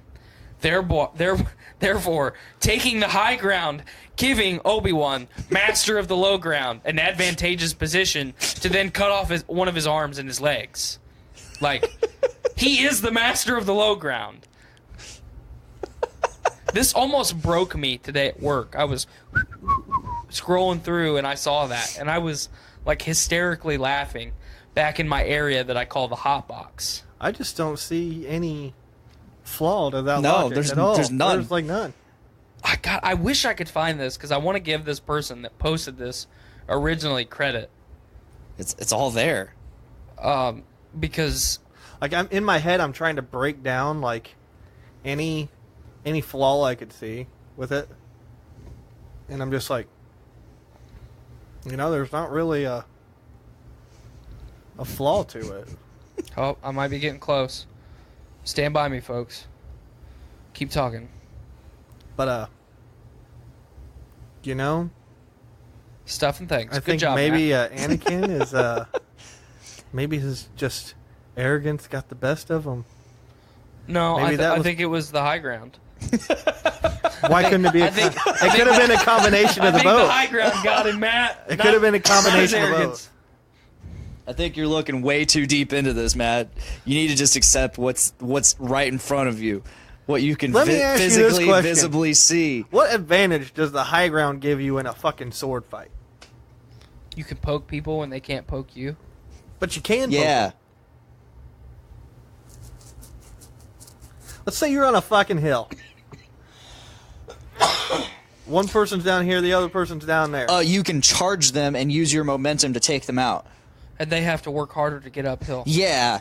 But I feel like Gravity. you have a better Found it! Fucking found it! better Alright, shut up, swing Matt. advantage to their legs. Obi-Wan is the master of the low ground. Proof. Slashed Darth Maul into 2 after being in the low ground. Gave up high ground to say the iconic, "Hello there," and proceeded to shoot General Grievous from the low ground. Taunted Anakin that he had the high ground, which as his pupil, Anakin knew that high ground was not his specialty. And in burst of anger, leapt above him and gave Obi-Wan the advantage of the low ground. So this was posted by Manuel Ritchie in the Just Jedi Memes group, shared by James T. Wolfgar of Wolfgar Props and stuff. And stuff. And his caption for this post was, "And there was this mind-blowing revelation." And it is exactly that, folks. It is that. I can't believe I fucking found it. Happy for you. Skylar says, don't forget to ask the question. Skylar texted it to me because I don't fucking know what you're talking about. Well, god damn it. Like, Who killed JFK? I think we killed JFK, but I was just going based off the comic book character, the question, who's all about conspiracies. Dead Space. So, Yeah, we got Clint Chase in here. yee, Clint, you need to get back on here. And Brandon Stone. as well as Brandon Stone. God, I'd like to get them both on here at the same time. That'd be cool. Be a good dynamic. That'd be cool. I can't wait till we can get a couch down here. Me too. This folding chair Oh, sucks. okay. So, on the way here, I did my normal call my wife on my way home from work, make sure that I don't have to be forced into going somewhere, blah, blah, blah, blah, blah. And we're chatting on my drive, and she said that she was going to make some bacon in the oven, Okay. which I'm a fan of. Yeah. But it's my wife, who's notorious for not cooking well. So I said, please don't catch the house on fire. And she said, well, if you did, you wouldn't hear anything. And I said, well, I would hope that, you would grab our child, grab the dogs, and get out. And then let me know that you caught the house on fire, so I could start to take the steps to replace my home, Because as much as I hate that house, I have to have a place to sleep. Yeah. It's like 8 degrees outside, so I don't really want to sleep in my truck. That's fair. And she proceeded to go forward, as far as priorities of stuff to grab if the house were on fire. And I said, well, we can replace pretty much everything in the house except my Xbox and my PlayStation. And she's like, what? Are you fucking serious? I said, yeah, those are priceless at this point.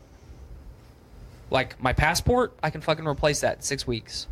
My birth certificate, all I have to do is contact the United States consulate to get my certificate of birth abroad. I can replace that. I have 1 million copies of it anyway because it's such a pain in the ass to get a new one. But it's still replaceable.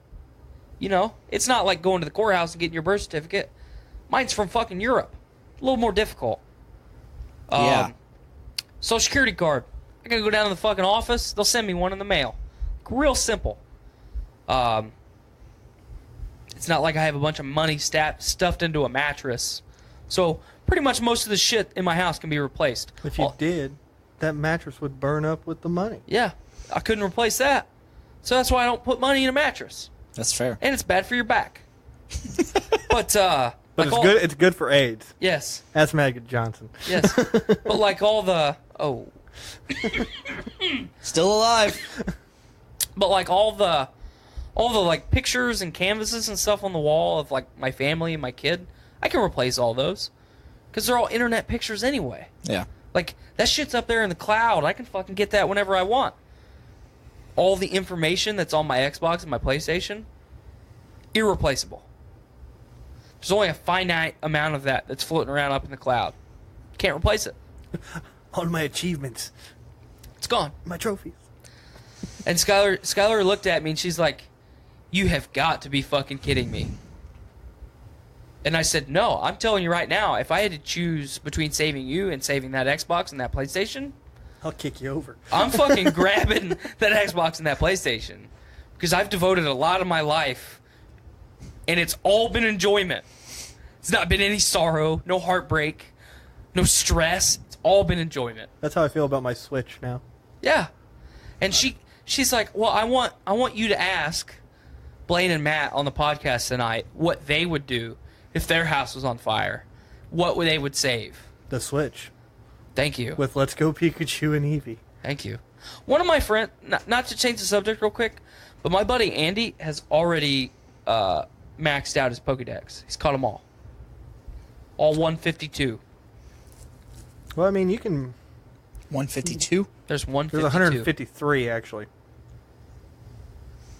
What's the third?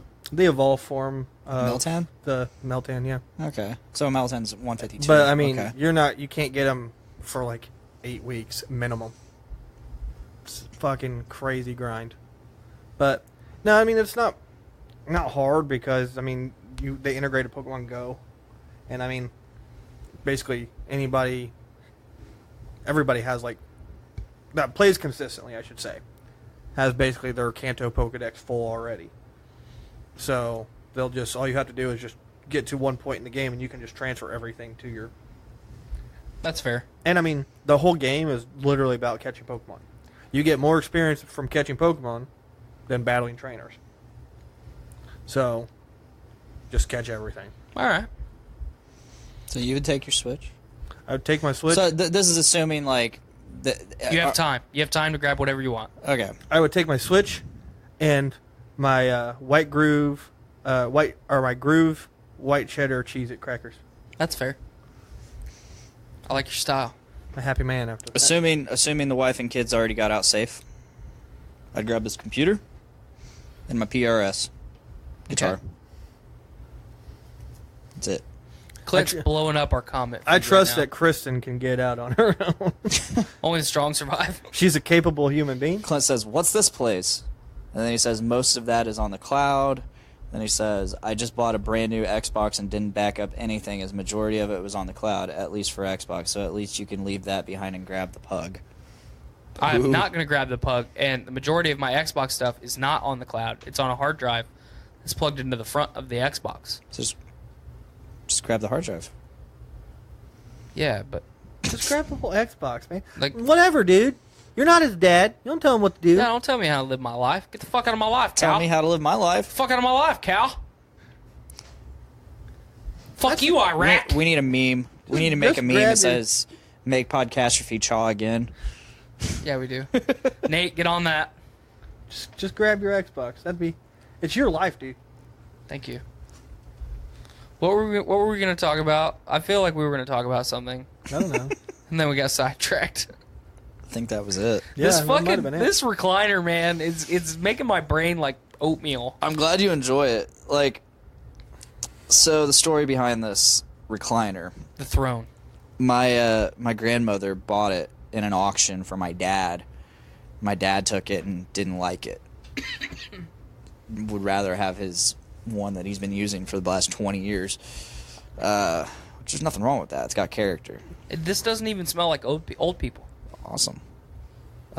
So he asked me, he's like, "Hey, I got a recliner and I don't want it. Do you want it?" I was like, "Maybe." So I texted you. I was like, "Hey, I have a question. hey, it's serious, because you didn't respond. Well, I was in the mountains, so I had no service. I didn't have service one day for like 8 hours. I figured you were just doing something anyway, so I was just being an asshole. I thought something was seriously wrong. No, I said, how would you like that? We drove up to the top of a mountain, which borders North Carolina. Like, the top of the mountain is split in half between Tennessee and North Carolina. And then we drove to the bottom of that mountain, which is an Indian reservation in Cherokee, North Carolina, which is a shithole, like most Indian reservations are. Immediately turned around, drove back into Tennessee and back to our cabin. And were you in like Pigeon Forge or Gatlinburg? we stayed outside of Gatlinburg. But I get back to the cabin. With T-Mobile, I've always had Wi-Fi calling. So whenever I don't have service, as long as I have Wi-Fi, I have cell phone service. I turned on my Wi-Fi when I got back to the cabin, and I got hit with like 300 Facebook notifications and your messages that said, hey, I have a question. Here's how it went. It's serious. Here's how it went. Friday, 12:39 p.m. I must ask you a question. 12:49 p.m. And it's really important. Yeah, I got those at the same time, and I was like, oh, fuck, something's wrong. 4:29 p.m. What? I haven't had service in hours. How would you feel about having a recliner for the podcast? That'd be fucking awesome. Well, guess what, pal? What? Old Dad's getting a recliner. Old Dad's got a recliner. Heart, heart, heart, heart, heart, heart, heart. I'm a bit salty that you didn't ask me. Like, you could have asked me. I had service. I like that we're about to debate this right now. I'll rock, paper, scissors you for it. I'll fucking kick you in the nuts. Clint says, I'll catch your foot, motherfucker. Clint says, I'll tell you what to do. I'm bigger than you. Yeah, but Skylar says, yes, grab the pug. I've got lower center of gravity, Clint. You can't fucking beat that.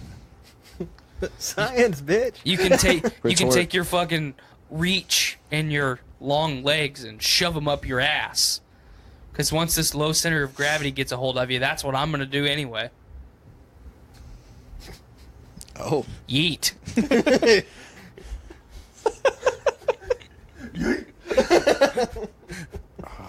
I've come accustomed the last couple weeks to just going yeet. Yeet. Like I used to go yeet and be all fucking wound up about it. Fucking at work at Subaru, you and Cameron go yeet. He would go like full autistic screech. Oh, he still with does. And then now I'm to the point where I just go. Because I'm sensitive about my chicken legs. Now I just go yeet.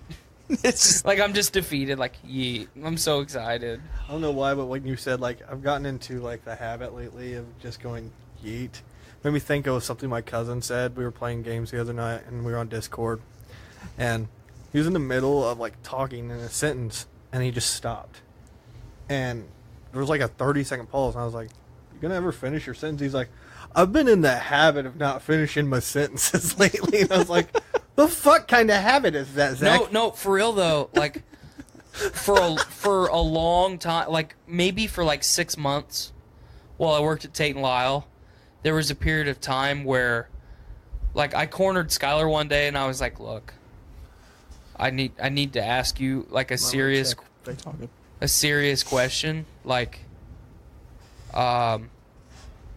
do you think I've been acting weird lately?" And she's like, you know, of all, like, Skylar is the least aware person in my life. And she's like, "No, what are you talking about?" And I was like, "Well, I feel like the last, 4 or 5 months, like, I'll be talking and then I'll just stop." But it when it's happening, it feels really uncomfortable. I know it's happening. Are you having a stroke? Well, that's what it was like. Like, dude, you might be having a seizure. I would be having a conversation with somebody just like this, and then all of a sudden I would just stop. And then like 30 seconds later I would come back. But then I couldn't remember anything that I was just talking about. Like, it was gone. Like, it never happened. Yeah, dude, not to scare you. You might have had a seizure. Well, I learned that my brain was basically micro napping from sleep deprivation. So all of my higher cognitive function at certain periods of the day would just stop. So, like right now, this conversation, my brain would say, let's pull the fucking e-stop because I need a break. Because I was so stressed out. I was running on such a little amount of sleep. I was so sleep deprived. My fucking nutrition and hydration were at absolute minimums. You know?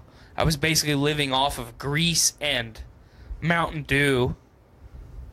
And my brain just couldn't fucking handle it anymore. That's the breakfast of champions right there. Oh, yeah. But, I mean, it was bad. Talking about bad. So, you know Joe's missing teeth and the sliver of a tooth? The sliver is gone. Oh. As of today. We witnessed today. It's gone. Rocky get a hold of it? I don't know. Maybe it got dusted. You think he ate it? I think he swallowed it in his sleep, more than likely, yeah. So Joe, last place, it was his house, and like at some point he lost his teeth because they just crumbled and fell out, and he never got them replaced. So, but there was just like a tiny, like half a tooth just still in the socket. Well, it's just gone. It's just gone. Which I don't know if you were paying attention to our group chat, but Thanos had it. yeah, that's got dusted. I don't know if you were paying attention to the group chat last week, but so we have a new temporary. His name's John. He graduated with Austin Welch. Yeah, I've been wanting some backstory on that, but I haven't wanted to put forth the effort to ask. Him and Jeremiah were both on 16 together, and John was talking. John talks a lot, and he talks really fast, especially if it's about something that he's like really passionate or likes a lot. He was talking to Jeremiah about The Witcher 3. Okay. Joe is on quality. He couldn't participate in the conversation, so therefore he was bored. Therefore, he was really butthurt and or about to go to his dark place. Okay. So he was going around like doing like drive-by bitchings to us all. Okay. In between, like that's. I'm mad. Yeah, he's like, God, they won't stop. About to fucking fall asleep. This is the second quarter. Okay. He comes to lunch, just bitches about it, and I'm like, that's a really good game though, Joe. Like, I'm just trolling the shit out of him, and he doesn't understand it. And then, and the funny thing is, Jeremiah traded to work there. I think he traded somebody because they didn't want to work with John. He's kind of unpleasant sometimes. How so? He just talks a lot. I like him. He's an all right guy. He means well. He just talks really fast. He drinks 7 Monsters a day. Okay. So then, poor Loki. It's my recliner, cat. So, fourth quarter, Teresa puts Jeremiah and John together on 16 again with Joe on quality. Yes. And we knew both of them already knew he was bitching about it. And like, so they started talking about it, and Joe literally walks by me and goes, like, this is exact quote, "Oh, shut up, shut up, shut up, shut up." Yeah, he did that a lot when I was... And I'm like, dude, you're fucking 34 years old. Grow the fuck up and accept that people are going to talk about things that you either don't want to talk about or can't talk about. Mm-hmm. You don't have to participate in the conversation. Just do your job. Because he was a quality gate. Or just say, hey, can you guys give it a break for a little bit? No, he doesn't even fucking need to do that. Fuck that. Fuck him. No, I get it, but I'm just saying, like, any responsible, like, mature adult would say, hey, man, you know, you guys have been talking about this a lot. Can you give it a break for a little bit? The cats are fighting. But he's not that. The cats of our existence. God damn! That's Baxter. Baxter, quit fucking with me! Who's the winner of this engagement? Typically Loki. Well, no, Loki has spirit. Baxter has power. Loki, I've witnessed him fucking launch himself at Baxter, and Baxter's like... Loki is the Rey Mysterio, while Baxter is the Big Show. Absolutely. Abso-fucking-lutely. Anyway, So Brandon's like, hey, tell Jeremiah to ask John about Gwent. If you've never played The Witcher, Gwent is like the card game, the card mini game. It's the best the best competitive card game I've ever played. So Jeremiah asked him this, and John looks directly at me and goes, just shakes his head and smiles, and then he goes. And Joe is just breaking the fuck down. Sounds like my kind of guy.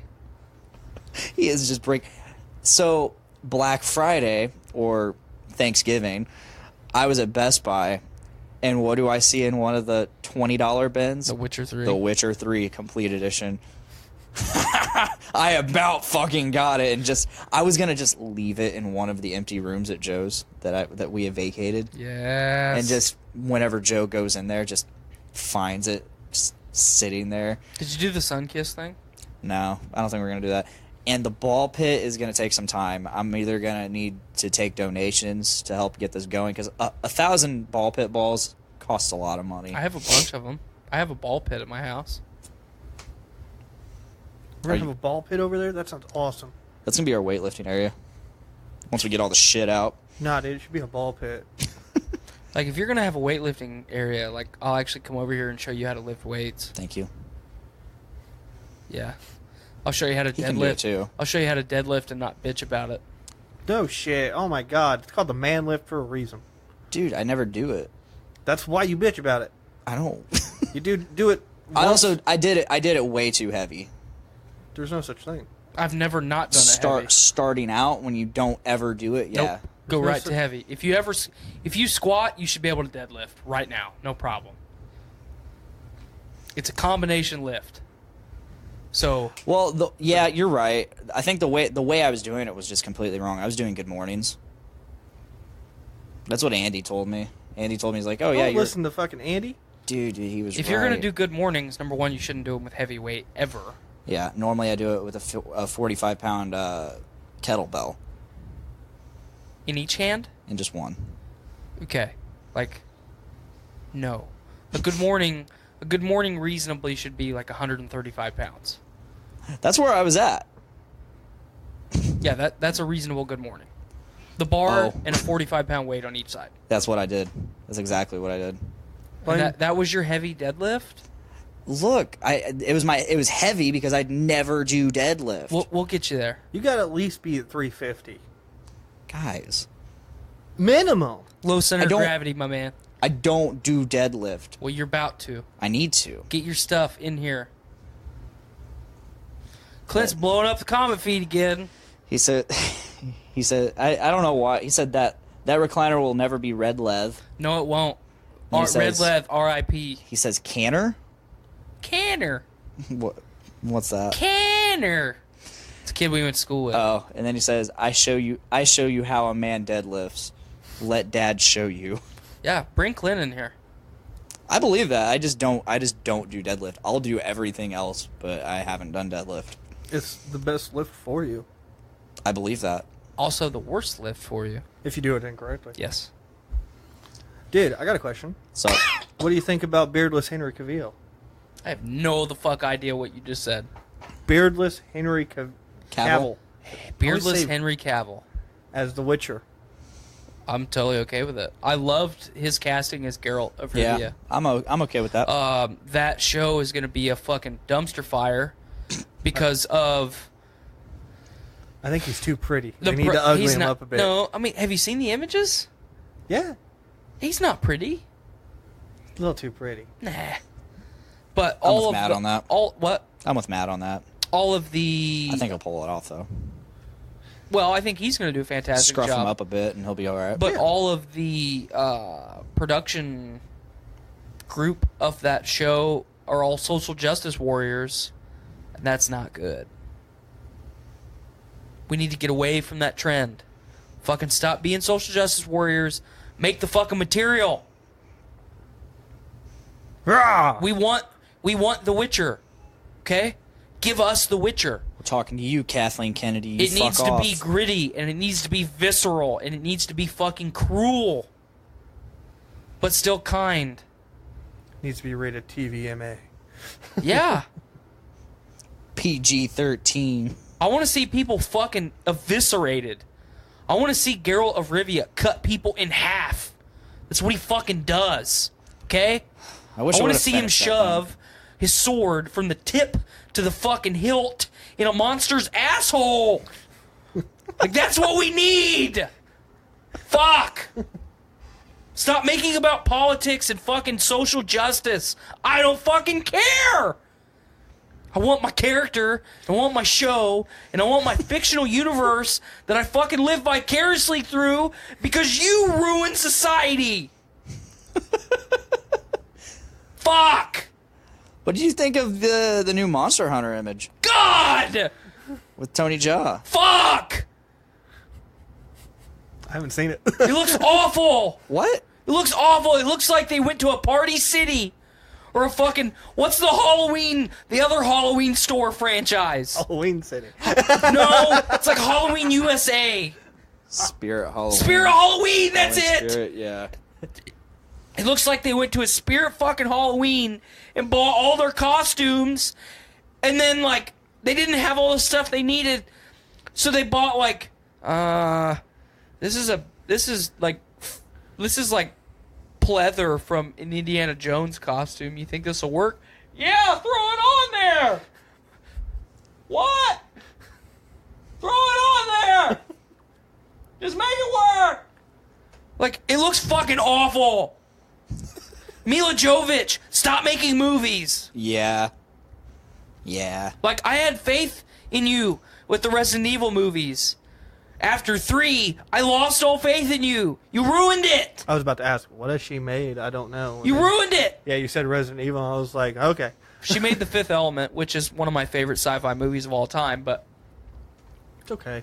It's not my favorite. I'm not a big sci-fi person. it's a fucking though. cult classic. It is. If you insult it, I'll break your neck. Yeah. That's a lot of neck to break. I'll fucking make it happen. Low center of gravity, my man. Stand on my tiptoes. I'll make you lean down. Clint says my videos have higher productions cost. Yes. Thank you, Clint. Thank you. I'll say my opinion for when we get a trailer. I think it'll be a while. Dude, I haven't even seen the image that you're talking about. It's pretty bad. You want to pull it up? I'll trust you unless Blaine pulls it up. I mean, you can pull it up pretty quick. I'll pull it up. Blaine's gonna pull it up. So you and I are both obviously big fans of the Monster Hunter franchise. We played the shit out of the fucking new game. You played slightly more than I did, just because I got tired of it. Before you keep going through before you put these pictures on the feed, you and I were really excited about this, and then we started to get these set photos. And then as we were talking about it with Shane, you said, what is it? Like, they fall through a fucking portal to another dimension, and then they have to fight monsters? And then we pulled up a fucking synopsis of the script of the film. And it was literally was literally verbatim what Blaine had just said. So, some fucking soldiers fall through a portal. These aren't the photos that we need. Who posted it? Who posted it? It was in one of our group chats. It was AP, wasn't it? No, I put it in the group chat. Okay, which one was it? Elite or Chill? I think it was Chill. Alright, I'll look. Keep talking. But, yeah, it's basically fucking United States soldiers fall through a portal and fucking dimensionary portal, and now they have to fight monsters, and like, you can't come up with a more complex script than that. Like, you don't even have to. Like, the script is there. Just fucking give us the universe of Monster Hunter. You don't need any backstory. You don't need any fucking pre-character development. Like, that's all it has to be. It's very simple. I mean, Did I put it in the group chat, or did I just send it directly to you? I remember it being in the group chat. I'll look at the same time as you. I mean, we yell about that all the time with like comic book movies and stuff. Like, you have the source material. Why not just use it? Yeah, just you don't have to put your spin on everything. Utilize the fucking source material. But I don't know. I feel like Hollywood has a really big problem with doing, like, taking an original idea and then just putting it, or taking an idea that has been a generational story or something, and then just translating that into a film. Yeah. Like I said, we say that about superhero movies and stuff all the time. It's just like, and I guess we get the excuse of, well, not everything translates to film perfectly. Right. It's like, I don't know. I feel like with the effects that we have nowadays, a majority of the visual stuff can be. And story-wise, I mean, some of these like deeper, complex stories that get into more character development, that's really what we need. Like, you're telling me that like we couldn't do like a live-action Mask of the Phantasm? Oh, God. But see, like, I'm to the point now where I think if they did a live-action Phantasm, that it would be doing the original film a disservice. Because Mask of the Phantasm is perfect in every way. And I would agree with that. But, I mean, like, do we think that because we're like, oh, they would probably try to put their own spin on it? I think if they did live-action Mask of the Phantasm and did not change anything, I still don't think it would be as good as the original animated film, just because it is the most perfect animated film I've ever seen. Yeah, no, I agree. But I mean, like, also this, like, I wonder if it's like instilled in our head that there's, like, it's just going to be like, oh well, you know, we have these movies that we really enjoy, like we talked about Lion King and stuff, and it's just like, you know, are we going to be super critical about it because of that? Did you get it? I was getting ready to send it to you. Okay. So yeah. So things that I before we say anything else about this, things that I appreciated about this. I think the great sword looks great. That's probably the one that made it Rooster Teeth. And that's about it. That's all I got. I think fantastic. Tony Jaa's outfit looks dumb. I don't know why it's not pulling it up, but You have it on the right monitor? I don't know. Yep, there it is. It changed. Like, that just, it fucking looks bad.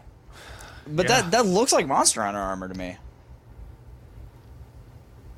I don't think it looks terrible. It looks like I'll say this. Mila coming from- Jovovich's Resident Evil meets a B-movie on sci-fi. From Honestly- someone who does not play Monster Hunter. This kind of looks like Otogaron armor right here.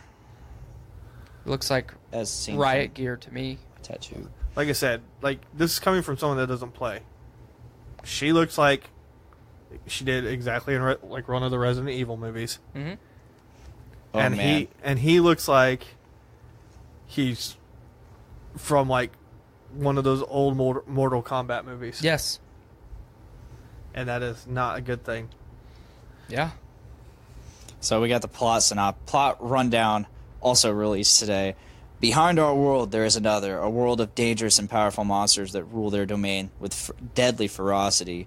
When Lieutenant Artemis, already awesome names, and her loyal soldiers are transported from our world to the new world, the unflappable lieutenant, unflappable,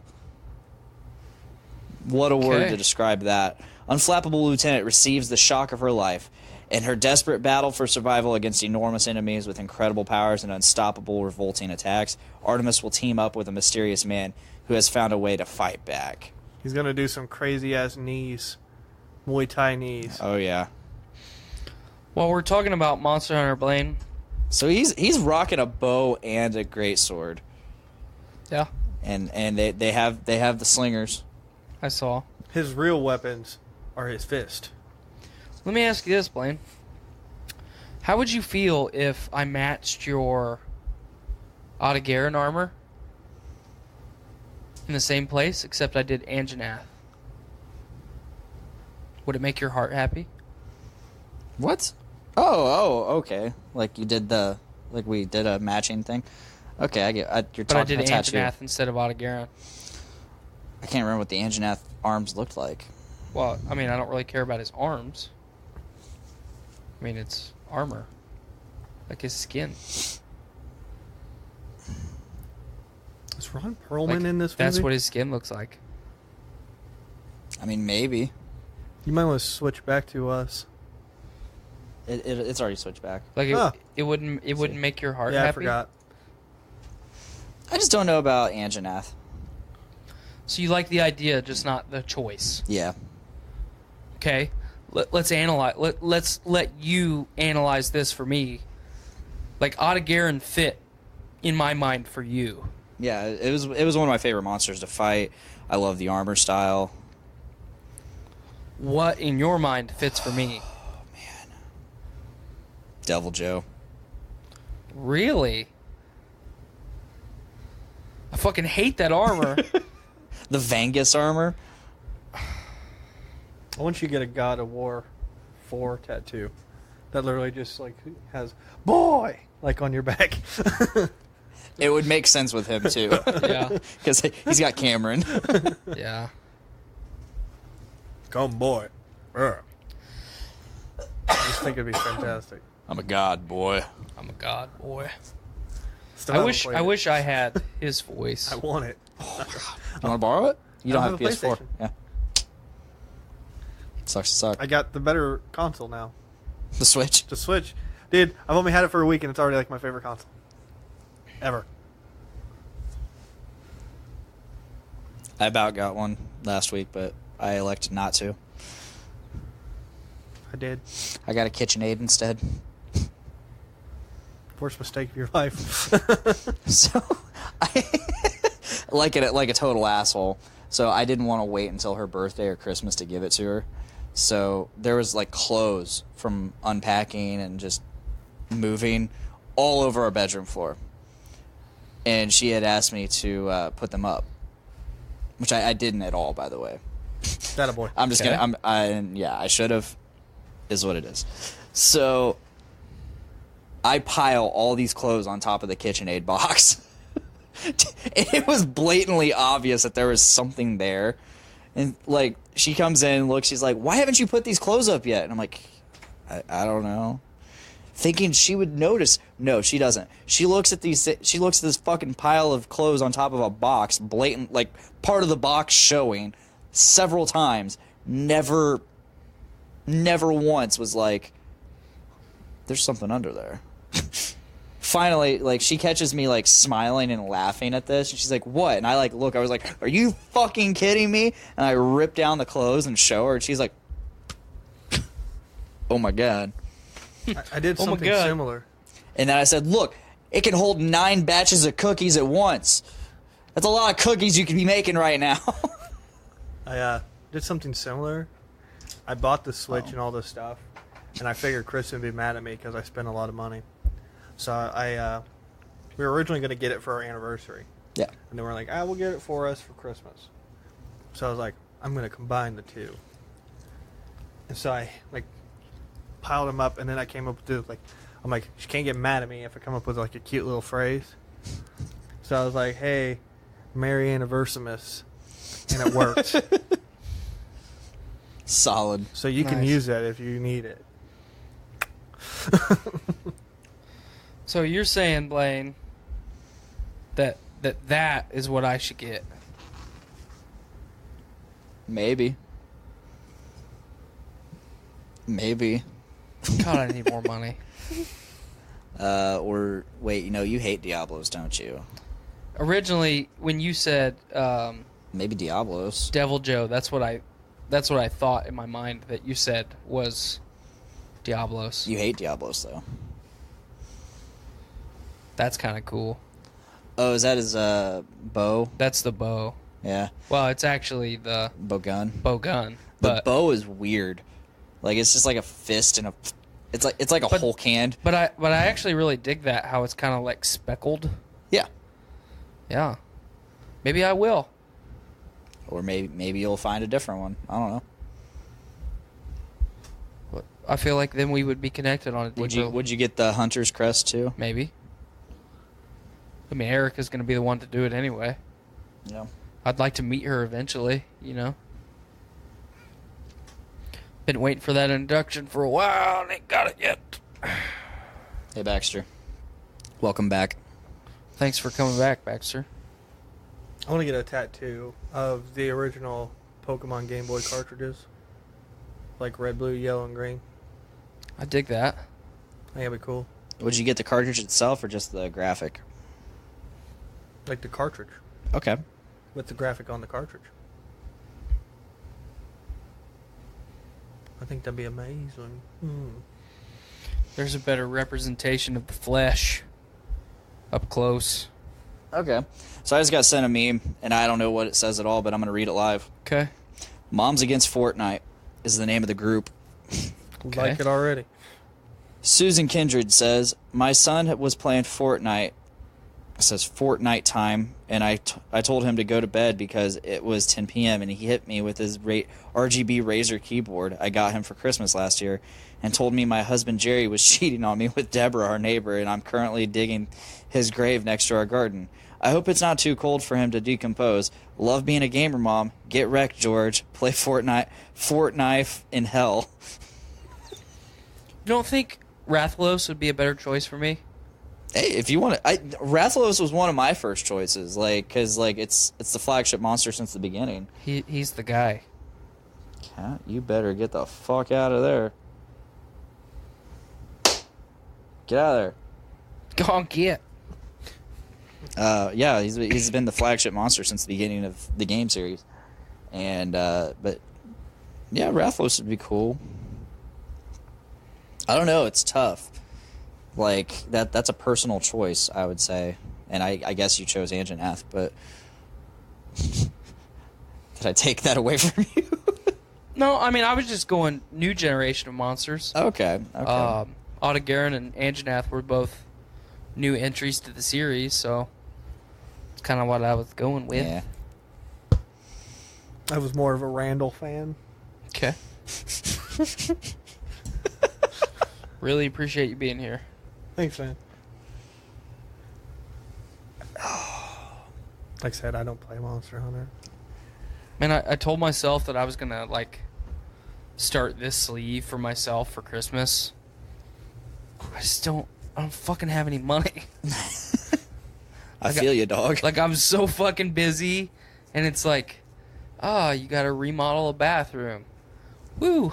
So glad I get to do that in the holidays, God forbid I put it off for a month and a half. Oh, I did that. We're doing our full bath too, so.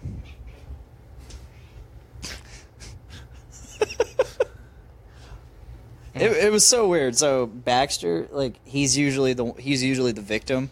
Like Loki just attacks him out of the blue, just at random. Right. And he usually makes those sounds. And which one's making the sounds? Oh, Baxter. Okay. All the way. He's a little bitch. Sometimes a lot of the times he just runs away, and Loki just chases after him and keeps pestering him. Because Baxter just doesn't want to be fucked with. Eventually, He's Baxter. alpha cat. Yeah. But he runs away, so that's not very alpha. I mean, it is, though. He's just like, dude, fuck off. He doesn't want to waste his time, yeah. But then there have been a lot of the times when I've been watching, Baxter literally just says fuck this, and he stomps Loki, but Loki doesn't give up, and they just fight. Then last night Let them fight. Last night or the night before, I heard him making those sounds, but this time he was charging after Loki, but he was still making those bitch ass sounds. I'm gonna get you! And he went after Loki and he attacked Loki I'm himself. tired of your shit. But he was making those sounds. I was like, what are you doing? God. Baxter is just a strong, independent cat who wants to lay around and lick his asshole, which had a hole in it a while ago. True story. Smelled really bad. True story. Loki doesn't need to fuck with him when he's trying to lick his asshole. Like you're describing this whole situation to me, and I just picture Baxter sitting on his ass, like licking his asshole. Because I imagine that's what Baxter does. You're not Baxter. And, you know, Loki comes up and's like, hey. No, Loki literally just... Stop licking your asshole. And Baxter with a mouthful asshole is like, no. Don't lick my asshole. And Loki's like, I don't want you to have that mouthful asshole. Like, stop it. Stop licking your asshole. Baxter's got more of a mouth of asshole at this point. He's like, no. No. Welcome to Podcastrophe, Matt. Episode title, Mouthful of Asshole. Yeah. Get that asshole out your mouth right now. Yeah. Like, god damn it.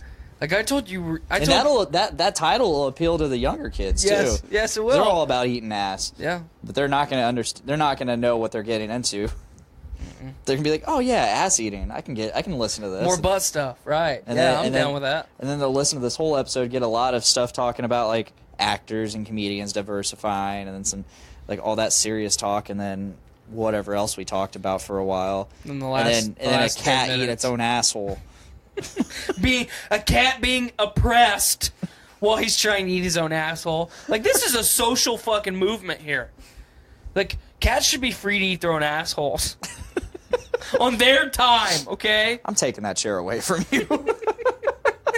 I Please second don't. that movement. Please don't. I like No. it. I'm so comfortable.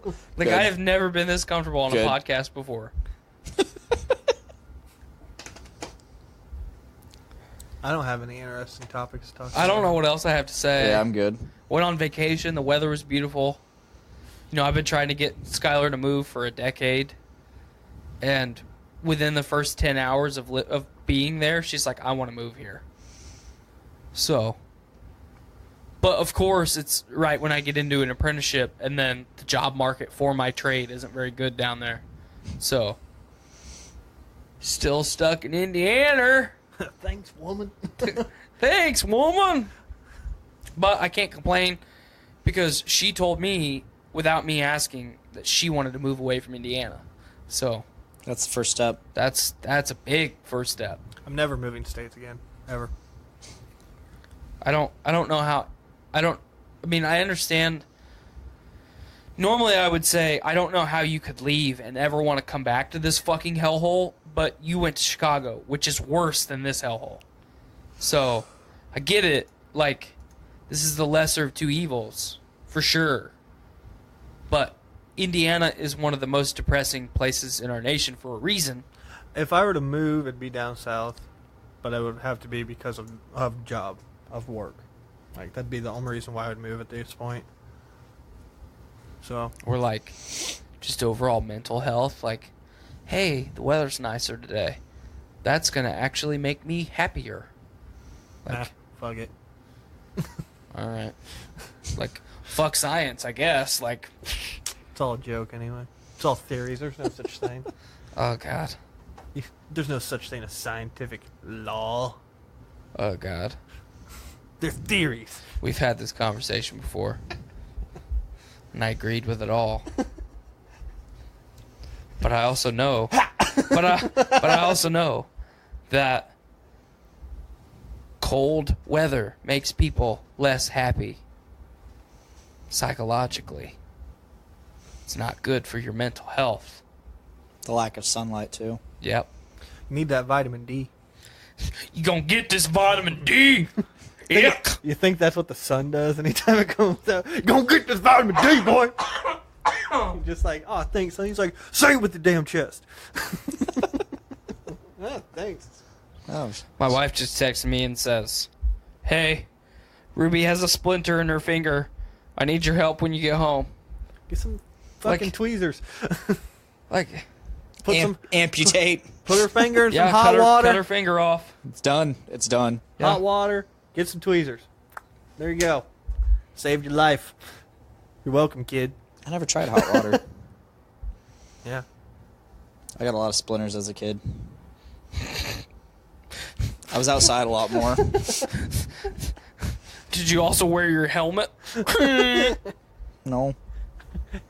I touched a lot of sticks. You built a lot of tree forts outside. Yeah. And then I got splinters from them. My wife says I can't hold her down and get it out at the same time. Sit on her. And stop reading our text on the podcast. Get the fuck out of my life, Cal. I don't have anything else to say. If I sit in this recliner anymore, I'm gonna fall asleep. Let me ask you one question. Where would you move? If I was gonna move anywhere in the U.S., 3 locations. So I'm either gonna move anywhere in the Gulf, excluding Florida.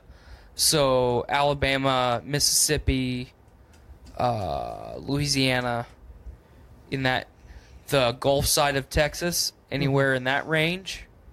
Because I've always said that Texas is actually America and everyone else is pretending, and I still agree, or I still hold that opinion. And then if I had to stay more towards the heartland of the U.S., it would definitely be Tennessee. I've lived in Kentucky and Tennessee both. I think you can, as long as you stay away from major metropolitan Kentucky, as far as Louisville, Lexington, Memphis. Well, Memphis is Tennessee. But, Memphis. As long as you stay away from Louisville and Lexington, yeah, and you stay more rural. Kentucky is not a bad place to live. Tennessee. The nice thing about Tennessee is you go south, you're closer to the Gulf. You go east, like southeast, like Chattanooga. If you're in Chattanooga, you can be in 7 states in 30 minutes.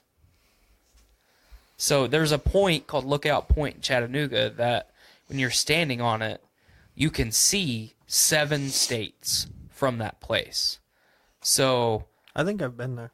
Chattanooga is actually one of the fastest growing tech hubs in the United States. A lot of companies, I'm just going to throw like them in Houston. Apple. Well, Houston is what it is for a lot of reasons. One, you don't pay any state income tax. So that's a big draw for a lot of companies. It's the fastest growing city in the U.S., and it has been for over a decade at this point. Your tax benefit in Houston is so much greater than the tax detriment that you have from being located or being based out of California. So a lot of the companies that were really strong in Silicon Valley have actually moved their headquarters to Houston, because it's a major port. The tax structure is really beneficial. Just the overall economy is better than California. Maybe not as profitable, but it's not as expensive to live there. Yeah. It's also not on fire. It's also not on fire. I mean, they do have hurricanes and fires, so you get a little bit of both. But yeah, so like if we were to pack up and move to Tennessee, if Tennessee was my only option, we'd probably end up in Knoxville. Since it's a college town, it'd be a little bit closer to Lafayette, but still not miserable shithole like Lafayette is. And then if I had a third option, it would be Colorado, Montana, Wyoming, not Pacific Northwest, but Northwest. I wouldn't want to live in like Washington, because Washington is quickly becoming what California is, and that's not beneficial to anyone.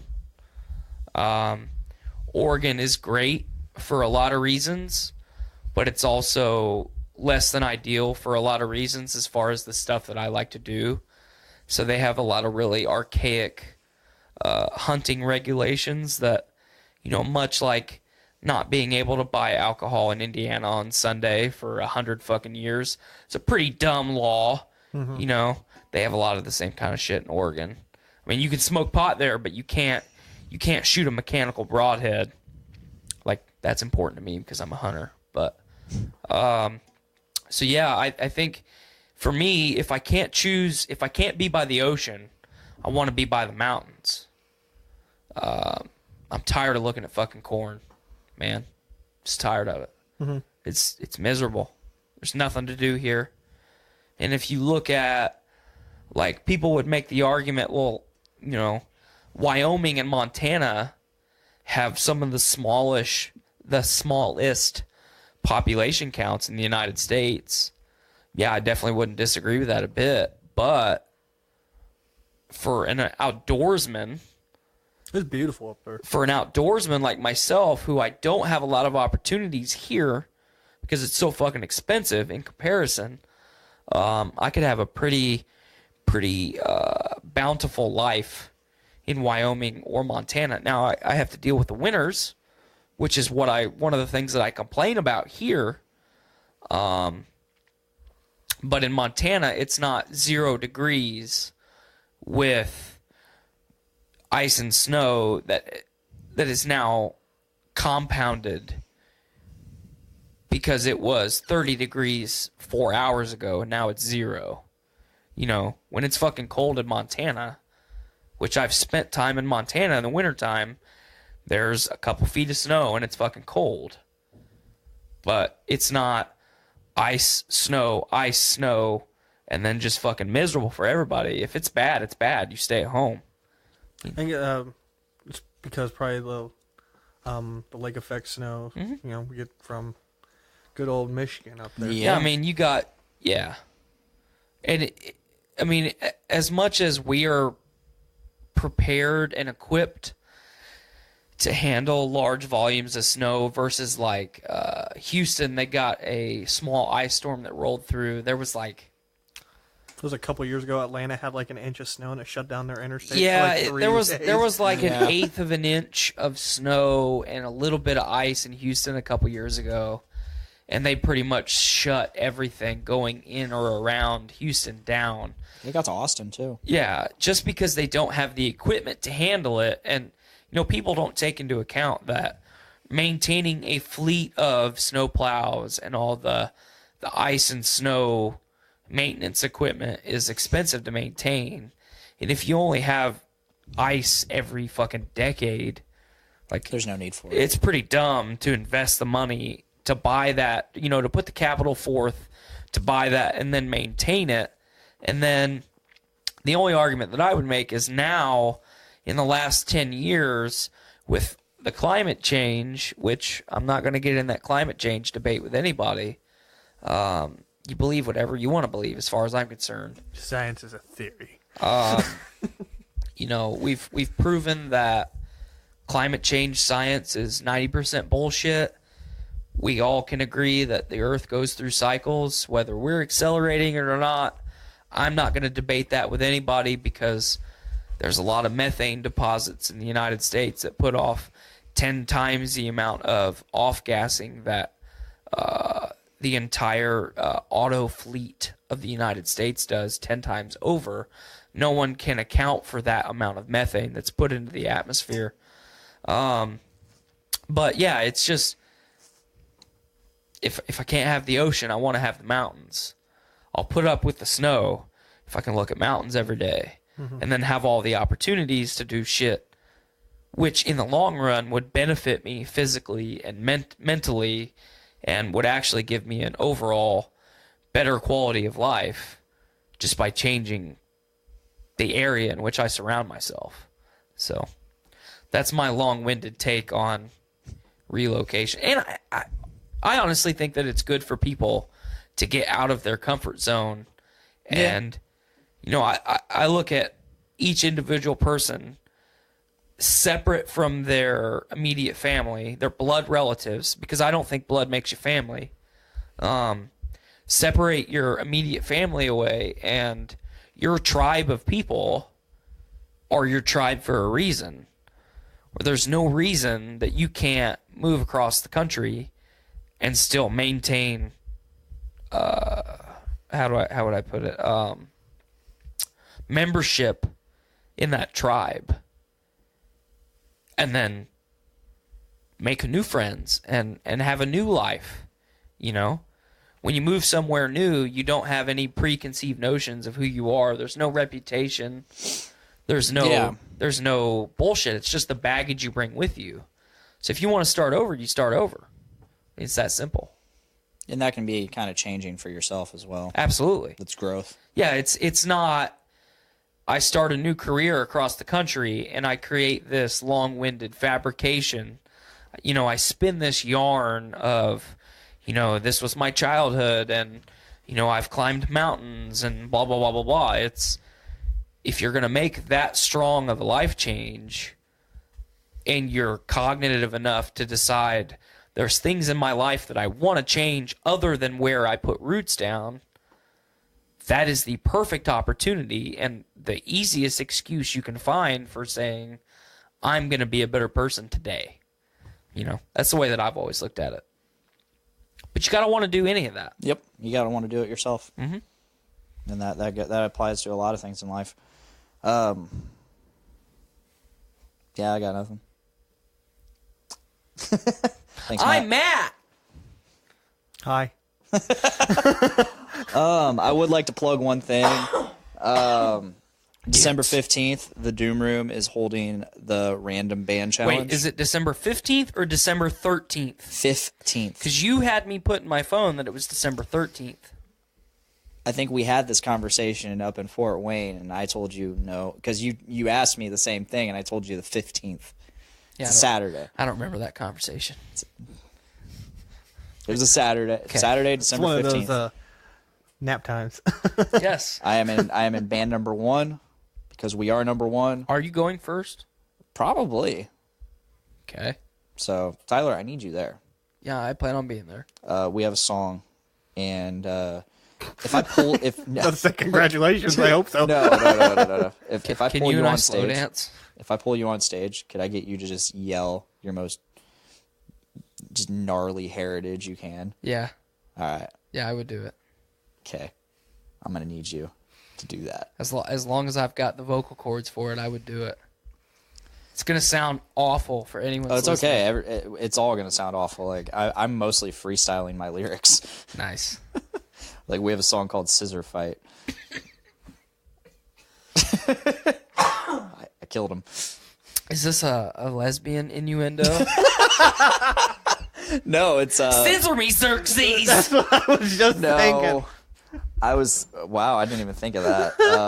It's called Scissor Fight, and I was more so like the music kind of lended itself to me saying, "Don't bring paper to a scissor fight," That's fair. and it's just all about like the song. It's basically about like idiots. Like you're so stupid. Like You're dumb. You're So is the dumb. last like lyric to the song is just like should have brought a rock. I can do that. I can maybe do that. Should. This little band, this random band project has been a lot of fun. Like the last couple times we've practiced, I've really discovered some bits of my own voice that I didn't know was there, and I thought that was really cool. I can't wait to actually do it. What you doing over there, Tyler?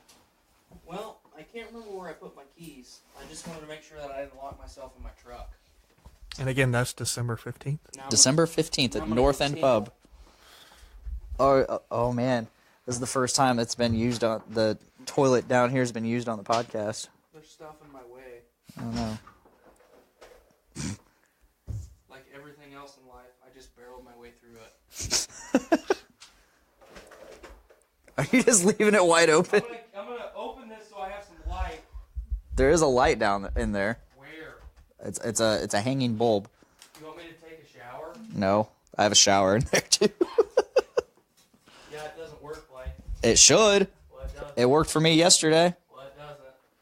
I guess the other day it didn't work too. It just goes back and forth on whether it works or not. Okay, well, I'm gonna. I wonder if it's with that switch. Wanna crack this? Ah, maybe it is. Oh no, I can't turn that on right now. It's the end of the Okay, he's tinkling. He's tinkling, guys. Yay. I'm Matt. Are you being shy right now? I can't hear you.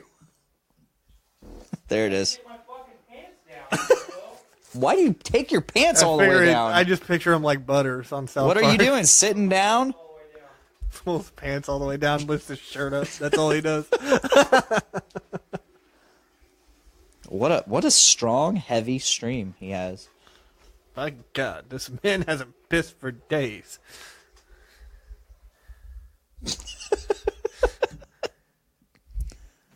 Oh, that was solid. Great first use of the studio today. I can't wait to start really hammering down on this place.